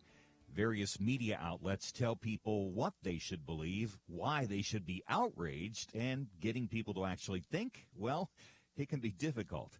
Whether it's the gospel, tax issues, social policy, or just about anything else, you need to have solid information and clear thinking to address the hard issues. You need God's truth applied. And that's what you get in less than 2 minutes with Point of View's Viewpoints Commentary, a daily resource to help you be informed and think through the things we need to be talking about. It is free and will arrive in your inbox each day when you visit pointofview.net/signup.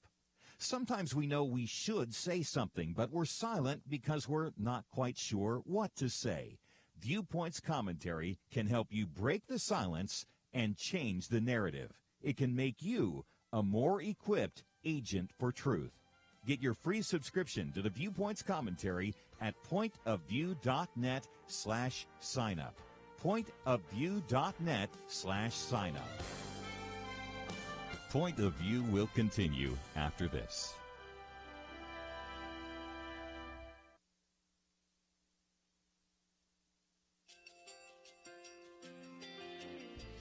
I just want to thank you so much for all the wonderful programming you have. You're just absolutely fantastic. I recently started listening to Point of View, and I really found it interesting because of the different subjects you cover. Thank you for that. I really appreciate everything that you do in keeping us informed. Thank you, Kerby, for everything that you have been doing. I appreciate all the work that you're doing, advocating for the Word of God. Thank you so much. Point of view, I think, is absolutely necessary because it's a Christian perspective, a biblical worldview perspective, and receive very current, up-to-date information about what is really going on, week to week in our culture, which is changing so rapidly, and yet it's morally sliding backwards. Yeah, first of all, I thank you guys. Y'all's program is wonderful, and enjoy it every day. I learn so much every time I listen to it. Point of View Radio Talk Show.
Hi, this is Kerby Anderson. Each day we take on the tough issues and provide a biblical perspective to them. The topics we cover are wide-ranging. Apologetics, theology, prophecy, creation and evolution, intelligent design, marriage, family, child-rearing, the millennial generation, trends in society, politics, economics, business, religious liberty, the Constitution, public policy, foreign policy, military policy, tensions in the Middle East, abortion, homosexuality, pornography, sexual ethics, media, technology, history, and America's godly heritage. We talk about anything that affects your faith, your family, or your freedom. So don't go anywhere, because Point of View continues right now.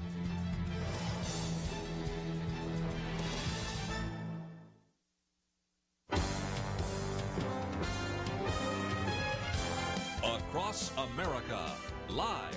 This is Point of View.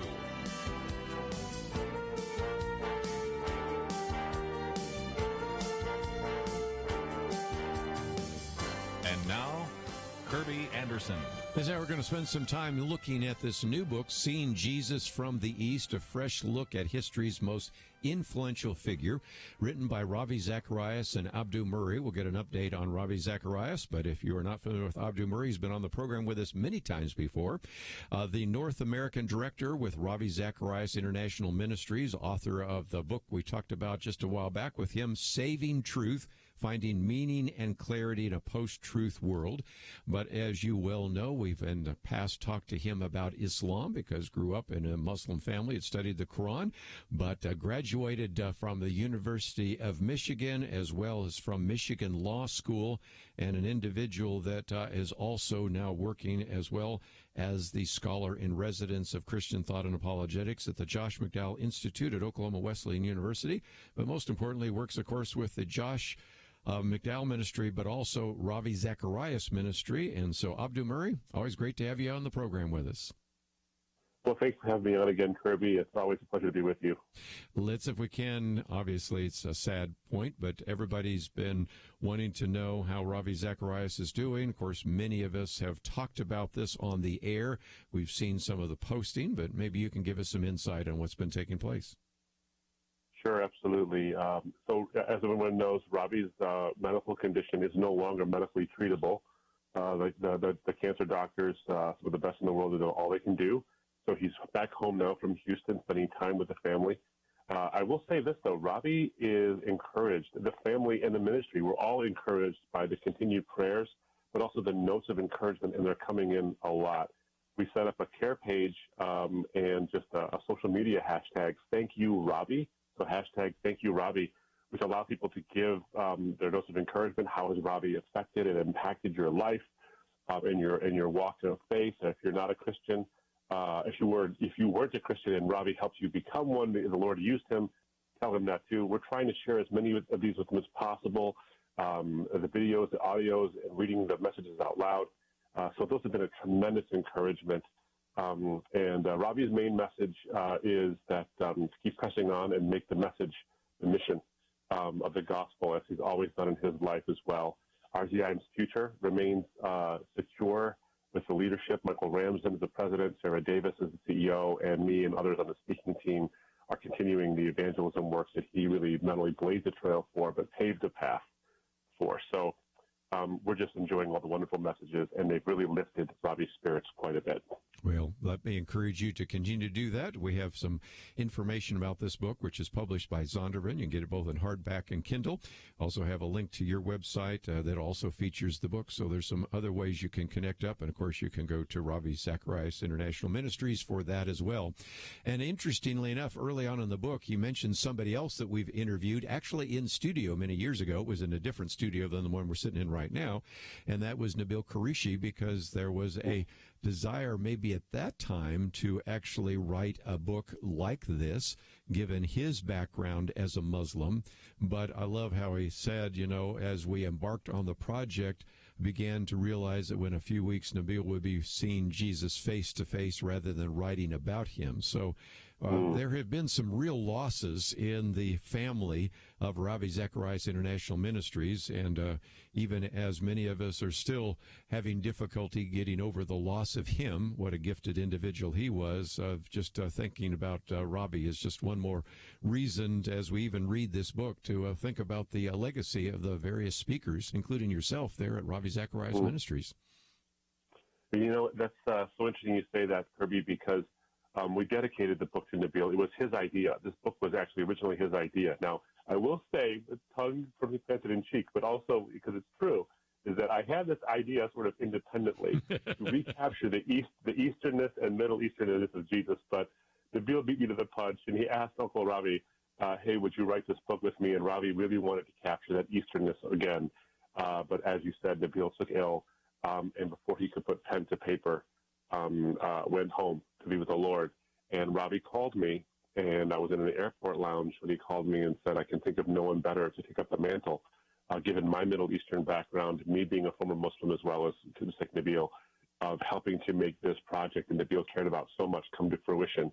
And you know what's interesting, Kerby, is that this was a deeply personal book for Ravi as well. Yes.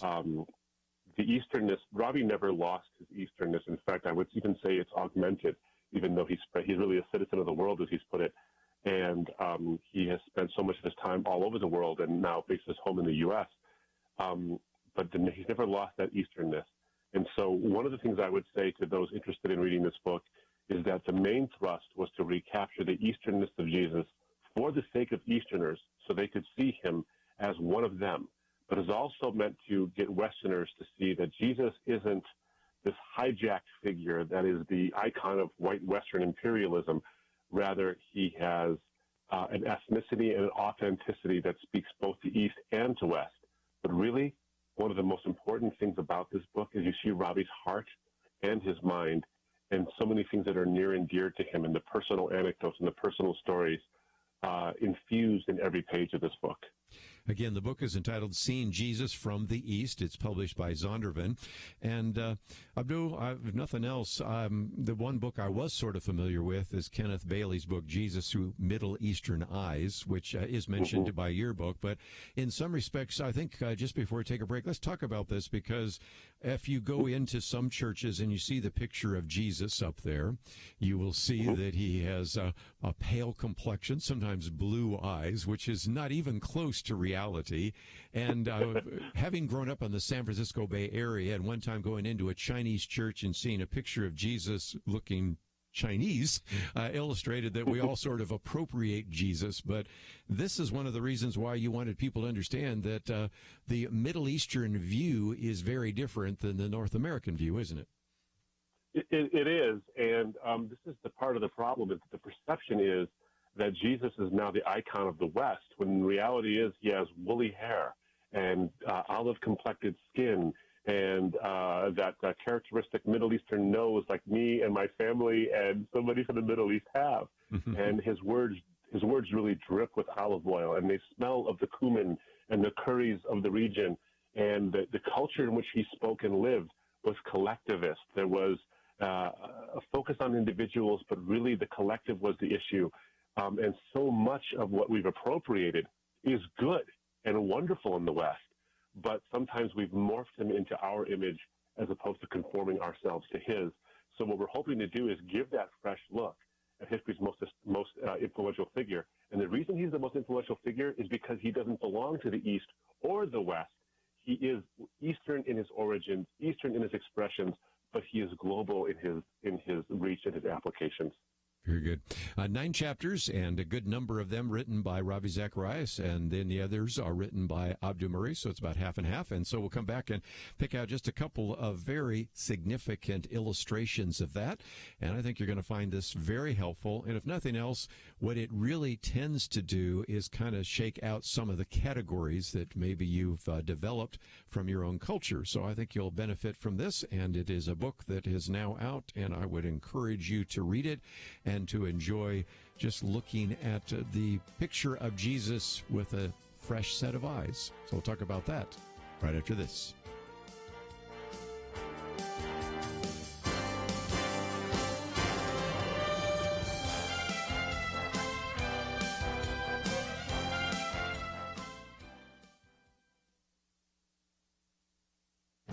This is Viewpoints with Kerby Anderson. For the next 2 days, I want to talk about the expanding role of big tech in the midst of this pandemic. Today, I want to focus on surveillance and privacy.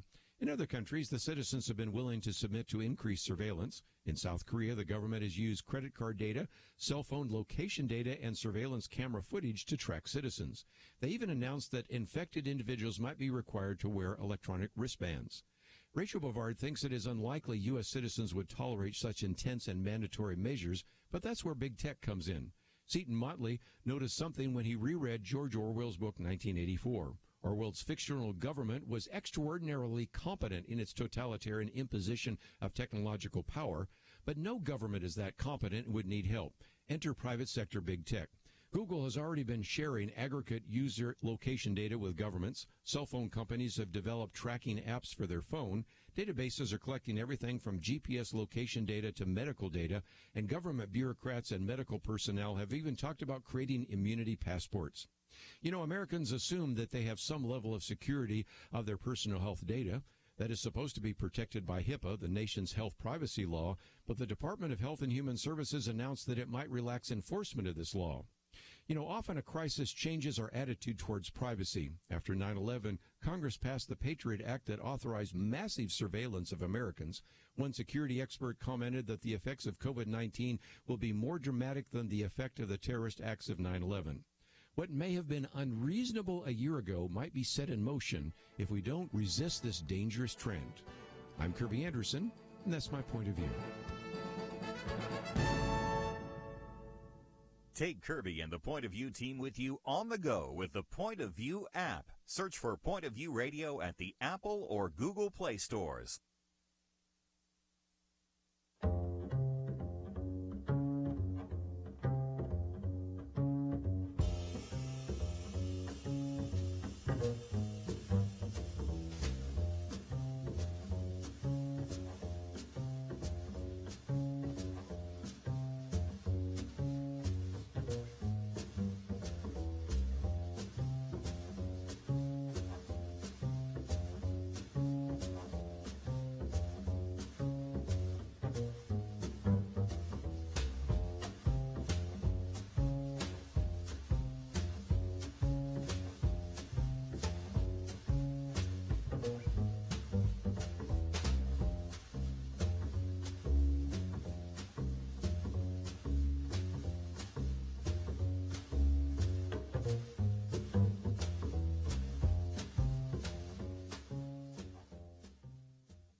You're listening to Point of View, your listener-supported source for truth. Continue our conversation today with Abdu Murray, co-author of the book with Ravi Zacharias, Seeing Jesus from the East, a fresh look at history's most influential figure.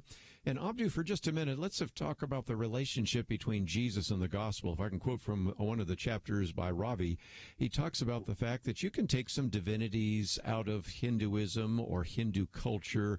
You can take a lot of different religious figures out of their particular religious tradition, and something still remains. But he says you cannot take Jesus out of the gospel story and still have the gospel. No Jesus, no gospel. And in some respects, he says it was rightly said that Jesus did not come so much to preach the gospel, but there might be a gospel to be preached. So in some respects, when we talk about seeing Jesus, we also need to understand that it affects more than just who the person of Jesus was. It's the whole gospel message, isn't it? It really is, and I really do think that this quote hits it right on the head, is that Jesus, in one sense, is the gospel message. The good news is that God has come and incarnated himself and lived the life that we couldn't live, to pay the debt that we couldn't pay without suffering the consequences, so that we could have a heaven we don't deserve. And none of that is possible, not one bit of that, and that's the core of the gospel. None of that is possible unless God was incarnate in the person of Jesus. And so I think that he's 100% right. Now, what's interesting about this is that I find that so many people want a piece of Jesus. They really do. When you look at Islam reverences Jesus as a prophet who was born of a virgin, who was sinless, who did miracles and all these wonderful things, but they rob him of his cross. They say that there is no crucifixion of Jesus, let alone a resurrection. He didn't preach salvation by grace through faith, but by salvation by pleasing God through works. You look at the Hindus, and they say that he is an incarnation of Vishnu, possibly. Even the Buddhists will say that he is a bodhisattva, or he is an enlightened one. Even the secular humanists might say, Jesus was a wonderful moral teacher, especially for his time. Although his things might be out of date, we do look at him as a revolutionary. Everyone wants a piece of Jesus, but they want to rob him of his central identity, which is God incarnate, God with us, to become the one who can actually make the good news possible. And when they do that, there's an honor that's given there because they see the importance of this influential figure, but they also rob him of his cross. And they do, to quote Samuel Zwemer, what they do is they betray the Son of Man with a kiss because they remove reality of what he's all about. And so you can't remove that and still have Christianity. You'd have a religion just like every other religion. You lose the tang, that indispensable tang of Christianity, if you remove the person of Jesus from the message. The message makes no sense. Well, and Greg Kokel has sometimes said everybody wants Jesus on their team, but they want the Jesus in their own image. It's just amazing how you'll see people. I mean, I grew up and I saw these protests for homosexual and gay rights parades, and it'll have, what did Jesus say about homosexuality? It's all blank and all that kind of stuff. And people saying, would Jesus have drive a SUV, the environmentalists? And I'm like, why is it everybody wants him on their team, but they only want a caricature of Jesus, not the Jesus that you talk about here in the gospel? So let's, if we can, talk about some of the cultural images. You come at this from a Muslim point of view originally. Ravi comes from the Indian point of view, or the Hindu view. But here you have Jesus constantly saying, I'm the bread of life. I'm the light of the world. I'm the gate for the sheep. I'm the good shepherd. I'm the resurrection and the life. I'm the way and the truth and the life. I am the true vine. It seems to me that we kind of, again, have a North American interpretation, but how do we understand that in terms of the Eastern context and the way in which he communicated who he was? It's interesting you say this, because what he did was he was shocking in this sense, is that he uses the imagery that they would really speak to the Eastern mind when he says that he is the bread and he is the vine. You see, these are very important, not only dinner table implements, but they're staples of their diet. And he's saying, I am essentially the staple of the entire culture in which you live and breathe. But saying I am harkens back to the statement when he gave his name to Moses, when he says, who is it I shall say that has sent me, to tell them I am has sent you. So he was shocking in the sense that he appealed to common, very, very familiar imagery and narratives, but then he uses these I am statements which say that you are familiar with this phrase as well.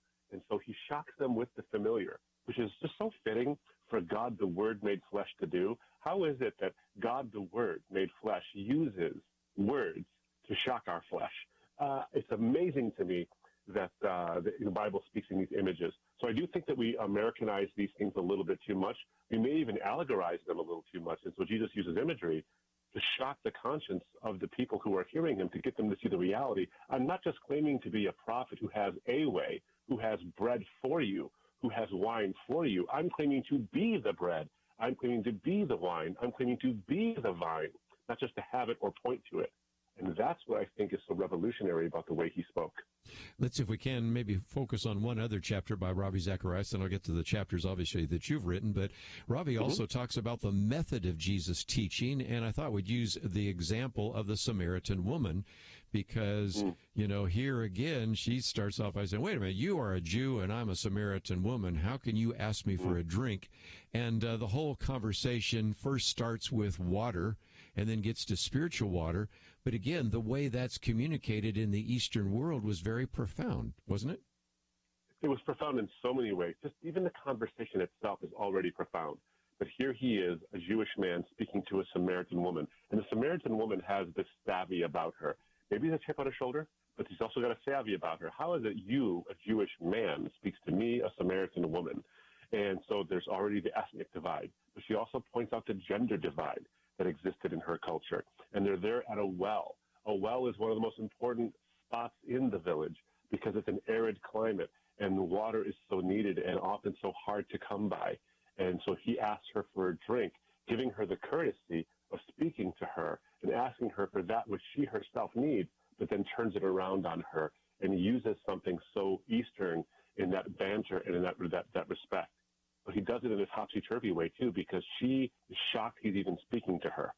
And he dignifies her despite her checkered past, which her Eastern culture would have shunned her for. In fact, she came to the well alone, and women didn't go to the well alone back then.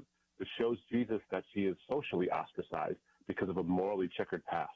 She's there at Jacob's well, and they say, this is our well that our father Jacob instituted, and you Jews worship in the temple, we worship on the mountain, which, by the way, they could see, which was destroyed by the Jews in retaliation for the desecration of the temple by the Samaritans. So it's surrounded by all of this Middle Eastern strife. That story could be written today. That could be Jesus right now in Gaza or in the West Bank, couldn't it? Because of all those issues. And he says all of the ethnicity, all of the gender gaps, all these things that you're focusing on, I'm telling you, precious woman, dear woman, uneducated person that you are, is that I have revealed myself to you. I've educated you on something so beautiful and profound that I have hidden sometimes in riddles and in messages to the scholars, but to you, I dignify you as someone who needs the truth, who can be in the family of God despite all the trappings of your life and despite your hang-up on ethnicity. He really reaches her in a shocking way that a Middle Easterner would find shocking, but also find comforting. And then she becomes the first cross-cultural evangelist. She brings her Samaritan village to meet this Jewish man, and they believe in him as the Messiah because they finally met him. But it started with the fire they saw blazing in her eyes because of the candle he lit in her soul. Well said. Also, there's a section here on Nicodemus, and again, the idea of being born again, and just how, again, that would be so, if you will, cross-cultural and hard to understand. So let's take a break, and when we come back, we want to really focus now for the rest of the time on some of these really good chapters by Abdu Murray. Honor, Shame, and Jesus. Boy, again, that takes us back to an Eastern view. How many times you hear words like honor or shame in the American culture today? The rewards of sacrifice. Then some of the parables, the teaching truth, and how that is taught through, if you will, Eastern immersion. The temple and the wedding, and why Westerners should care about how Easterners see Jesus. So some great chapters by Abdu Murray, and we will come back and spend some time talking with him about that. It is a book that you should be able to find in your local bookstore. There's also a video study that goes with it for those of you that would maybe want to use this to teach. That information is available as well. And let me commend to you a book that I recommend every time I speak on the idea of postmodernism or truth, and that is a book by Abdu Murray called Saving Truth, Finding Meaning and Clarity in a Post-Truth World. It is a conversation we've had with him in the past. By the way, you can type in his name and even find that if you'd like to listen to it again. And when we come back, we'll talk a little bit more about some of these chapters and how you can use this not only in your individual study, but for those of you that are pastors or Sunday school leaders or small group leaders, this is something you could use as a group study as well. We'll talk about all that right after these important messages.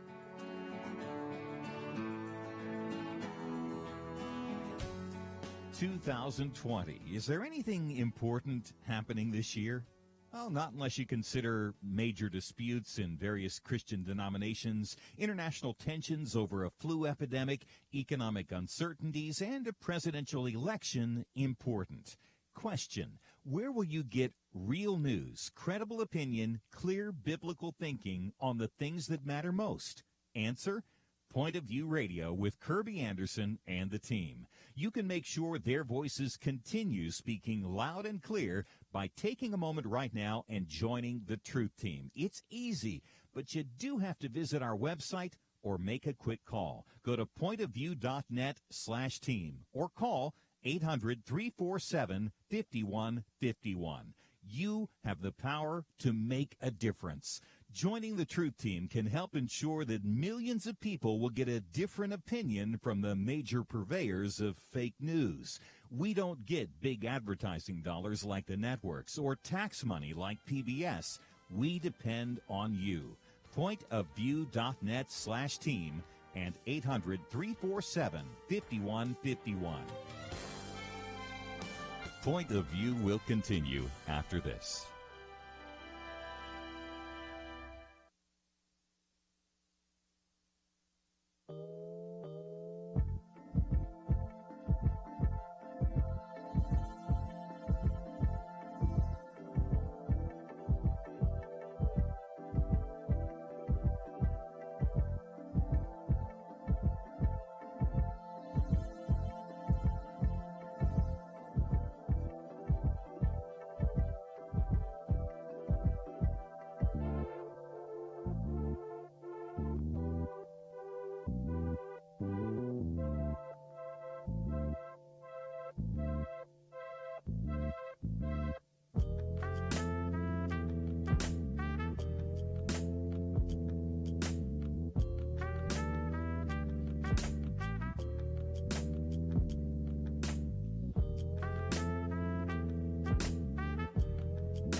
You are listening to Point of View. The opinions expressed on Point of View do not necessarily reflect the views of the management or staff of this station. And now, here again is Kerby Anderson. Continue our conversation today with Abdu Murray, co-author of the book Seeing Jesus from the East, a fresh look at history's most influential figure. And Abdu, first of all, let's, if we can, focus on Chapter 4, Honor, Shame, and Jesus. You even start out by telling the story of an Indian man who said, "My father has never told me that he is proud of me, and if I become a Christian, he never will." And this is kind of this collectivist idea that your value, your dignity, your integrity, your very identity is really tied up and derived from how you're perceived by the community. And so that Eastern idea is sometimes foreign to American individualist, rugged individualism that I don't even care what these people think about me. And it illustrates, again, some of the thoughts and some of the ideas that you find in the Gospels, right?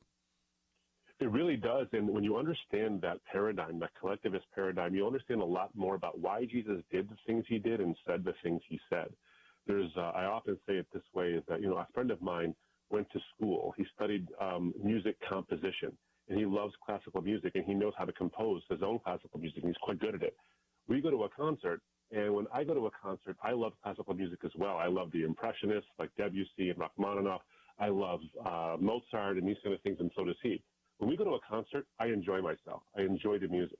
He is enraptured by it because he studied it.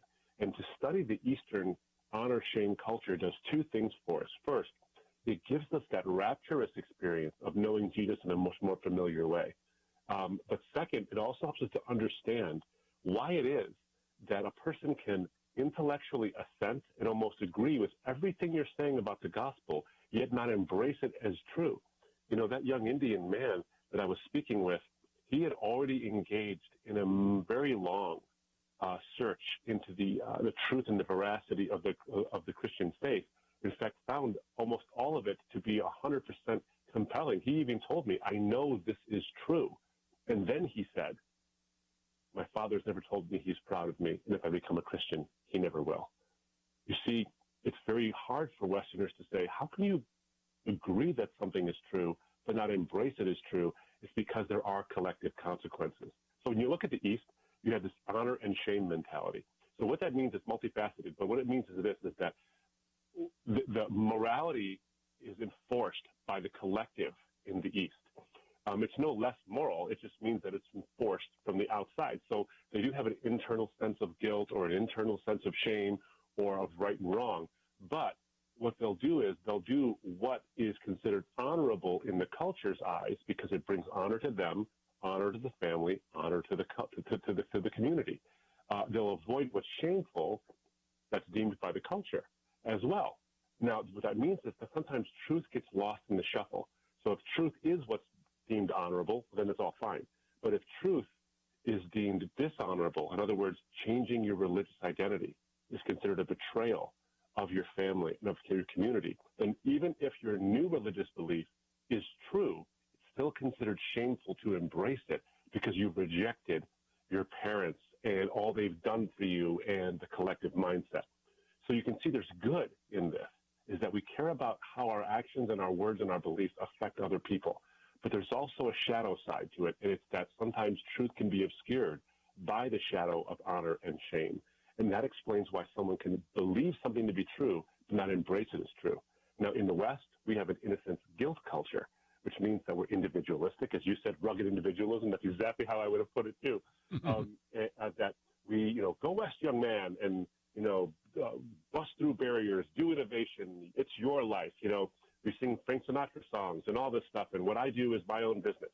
And that's true. And there's a value in that as well. There really is. But sometimes it operates at the expense of the collective, and so we lose a sense of shame. Have you no shame, we say, because we don't care if we hurt other people or even have a outside perception that maybe we're wrong or whatever it might be. But so there's good in it and there's bad in it. And we can learn from each other as well. But if you understand that collectivist culture, then you can see that Jesus, here's the ultimate thing. Jesus is the bridge between the individualistic honor, innocence, guilt culture of the West and the collectivist honor, shame culture of the East, because Jesus valued tradition, he valued the collective, but never at the expense of the individual, because when honor and shame trod upon the dignity of an individual, he supported the individual. You see it in John chapter 9, when they put the young man who was born blind and healed by Jesus out of the synagogue because he dared to say that Jesus is the one who healed me. They give him this horrible cultural shame. But Jesus, his honor-shame radar perks up, and he says to the young man, I have come that those who are blind may see, and those who think they see may be shown to be blind. He basically says, the temporary cultural honor that has been taken away from you, I've replaced that with the eternal honor that only God can give you. You're now a member of the family, as it were. And we can learn from that. In fact, let me just say this one thing real quick too, Kerby, is that shame and honor are becoming a Western phenomenon as well. I mean, think about this, and you and I have talked about this before. If someone has an unpopular opinion, if it goes against the sort of culturally approved way of saying something, or the culturally approved morality du jour, as it were, well, we don't argue with them anymore. We don't use reasoned debate. We use ad hominem attacks. We impugn their character. We stop buying their books. We stop going to their movies. We stop looking at their television programs. We, what's called, cancel them. We have cancel culture. Well, what is cancel culture other than publicly shaming someone who has offended us? So the East and the West are starting to look a lot more like each other than we think.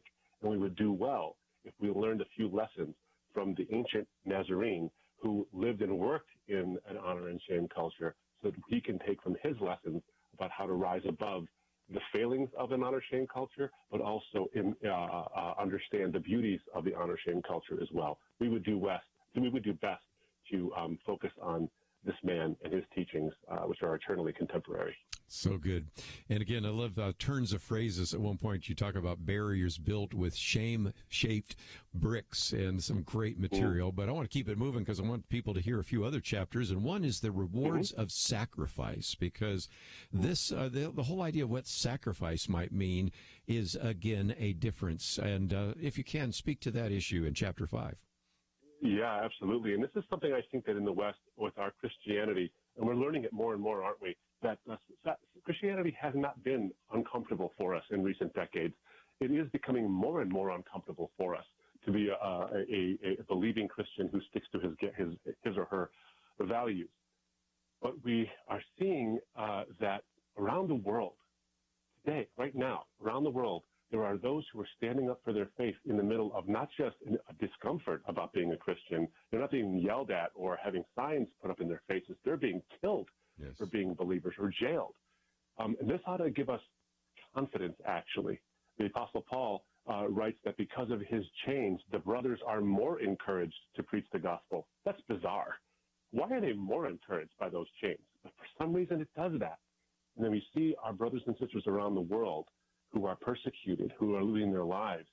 I can tell you, my faith has been emboldened by seeing them with absolute certainty and with conviction face even their deaths, and gives real purpose to that phrase. I can do all things through Christ who strengthens me. All things.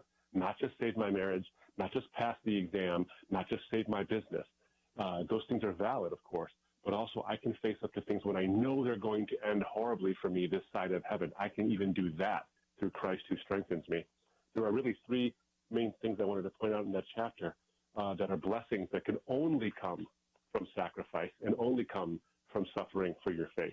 It's an amplified testimony, a fulfilled identity, and an unshakable faith. You know, and I draw from the 21 Coptic Christians who were killed by ISIS. We all remember the image, right, of the young men, 21 young men who were in orange jumpsuits. Behind them were men who were literally robed in darkness, and told them, renounce your faith and you'll be spared. But if you cry out to Jesus, your life will be over. And every one of them cried out to Jesus. Now, what's interesting about that is those 21 men, their testimony would have stayed in their village. But ironically, because ISIS wanted to make a display of those men and put them in bright orange jumpsuits, who do you remember? The men in the bright orange jumpsuits. They're the ones who stand out. And they call out to Jesus. And their testimony is amplified by the fact that they were willing to suffer, and God strengthened them with the ability to have faith. An amplified testimony. They would never have spoken to the world had they not been able to stand up to the terror of ISIS. Their identities were fulfilled because they identify with Christ, who suffered for their sake, and they also had an unshakable faith, and they can inspire us. If they can do it, then we can do it too. Let's take a break, and when we come back, I want to talk about parables, which is chapter 6 in this excellent book, Seeing Jesus from the East, a fresh look at history's most influential figure. It is written by Abdu Murray and Ravi Zacharias, and we'll continue some of the conversation about it right after these important messages.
Now, back to Point of View, your listener-supported source for truth. Okay, for a few more minutes, Abdu Murray with us today, co-author of the book Seeing Jesus from the East, a fresh look at history's most influential figure. It is a book that you should be able to find in your local bookstores, but we certainly have a way for you to order it, both in hardback or Kindle. It is published by Zondervan. And Abdu, let's, if we can, talk about parables. Now, let's face it, we do have Aesop's fables and a few things, but still, help us understand that really in the East, parables are very important, and that's, of course, one of the ways in which Jesus taught. Well, I can't remember a time where I learned anything valuable about life without my father or my mother or some relative of mine using a parable or some catchy phrase to make it stick. Ravi often talks about that as well, and I remember some of the first times I heard Ravi, and we were traveling together as well, and he would give up Indian parable. I'm like, that's an Arabic parable as well. We would say something like that all the time as well, and we would grin and smile about it. Here's what I would say is that oftentimes in the West, we think of parables as window dressing. It's give me the argument, give me the facts, give me the straight stuff, and I'll assess it. No need to dress it up with this parable stuff. And we lose something in that. Yes. We really do, because argument and facts are important. You and I both know that because we use it and employ it all the time as part of what we do to communicate the gospel, and Ravi certainly does as well. So propositional truths tell us what reality is like. Parables have a way of injecting us into the argument so that we don't only know what the truth is, but we know what our relationship to the truth actually is as well. And this is why I think Jesus used parables. He wasn't just some, to quote Ken Bailey, as you mentioned earlier, he wasn't just some traveling preacher. He did serious theology with his work as well, and serious philosophy. And there's a couple of examples in the book that we give about how it is that you can see deep truths in a parable you otherwise might not catch if you didn't see yourself in the parable. And so, again, just some great illustration. Yeah. And, of course, you go through a lot of the different parables. But I thought just to keep it moving, I thought maybe I would jump to the last chapter real quickly, because that really answers a question that maybe some people have had, even as we've been talking about this. Why should Westerners care about Easterners and how they see Jesus? Well, first of all, certainly from the gospel presentation, because the gospel is for East and West, North and South, rich and poor, and all the rest. But you also talk about some things which, as I encountered that, thought, hadn't thought about that. Jesus, the anti-tribalist. We have talked about tribes. We talk about race and ethnicity, and you have that topic. Jesus and gender equality. There is a sense in which all the way through the gospel and in the New Testament continued, there are categories and barriers that have been erected, which Jesus knocks down, and Paul and Peter and others describe as well. And so in some respects, that really helps us understand why this book is so essential. Can you maybe fill in some of the gaps? Yeah, absolutely. And this is the thing that I think is so important, is that one of the biggest objections we get, no matter what college campus we go to, no matter what country we're in, is that isn't the Bible just an outmoded book? It was good for its time, but it's now outmoded and outdated for today. And the answer is resounding no, because these issues, racism, ethnicism, misogyny, gender equality, all these things, 2,000 years after Jesus gave us the solutions, we're still trying to figure out what they are. And if we listen to him, maybe we would actually, and then we also practice what he preached, maybe we'd actually have some solving to do on these things. Let me give you an example. So I remember talking to someone very recently about the Bible, and someone said, an objection a friend of mine raised is that Jesus is kind of a sexist. He's kind of an ethnicist. I go, do tell. And he says, well, look at the Canaanite woman. You have this this story of the Canaanite woman in Matthew chapter 14 who comes to Jesus looking for a miracle. And what does Jesus say? He says, it's not right that the food that's meant for the children should be given to the dogs, as if he's insulting her. And then she comes back and says, yes, but even the scraps that fall from the master's table are often given to the dogs as well. And so it seems like he's saying, you're a Canaanite, so I'm not going to give this to you. It's meant for the Jews, ethnic strife, and you're a woman too. And I shouldn't even be talking to you as a rabbi. That's the gender gap. And it seems like he's being sexist and ethnicist here. And I said to my friend, I said, you know what the problem is? Is that objection, because it doesn't take into account the Eastern way Jesus spoke, that objection itself is either ignorant or ethnicist itself. Because if you know from a Middle Eastern perspective, what Jesus is doing is what every Middle Easterner does. He engages in banter to prove a point. So he's telling his disciples, who wanted her sent away, and the crowds who expected him to be an ethnicist, he plays into what they're saying. And then he knows she's got the savvy to respond back. And they go through this Middle Eastern banter. And what does he do? He grants her request by healing her daughter. And then he gives her the ultimate compliment and says, woman, great is your faith. Mm-hmm. He tells a Gentile, non-Jew, Canaanite woman, the people who slaughtered and hurt the Jews in the beginning of the formation of their very nation, he tells her, your faith is great. He elevates a woman who is not from there. It is the exact opposite of misogynistic and the exact opposite of being ethnicist. And if you understood the Middle Eastern talk, we would get that. We would see just how powerful this is. And there's so many other examples. of the way Jesus did this, both on racial issues. That the Samaritan woman in John chapter 4, you raised earlier, Kerby, is a quintessential example of how Jesus broke down ethnic and racial barriers and even gender gap barriers. There's so many examples. It was my pleasure to see just how contemporary Jesus is, so that Westerners who are struggling with these issues, and they blame Christianity for the very issues Christianity has offered solutions to for 2,000 years.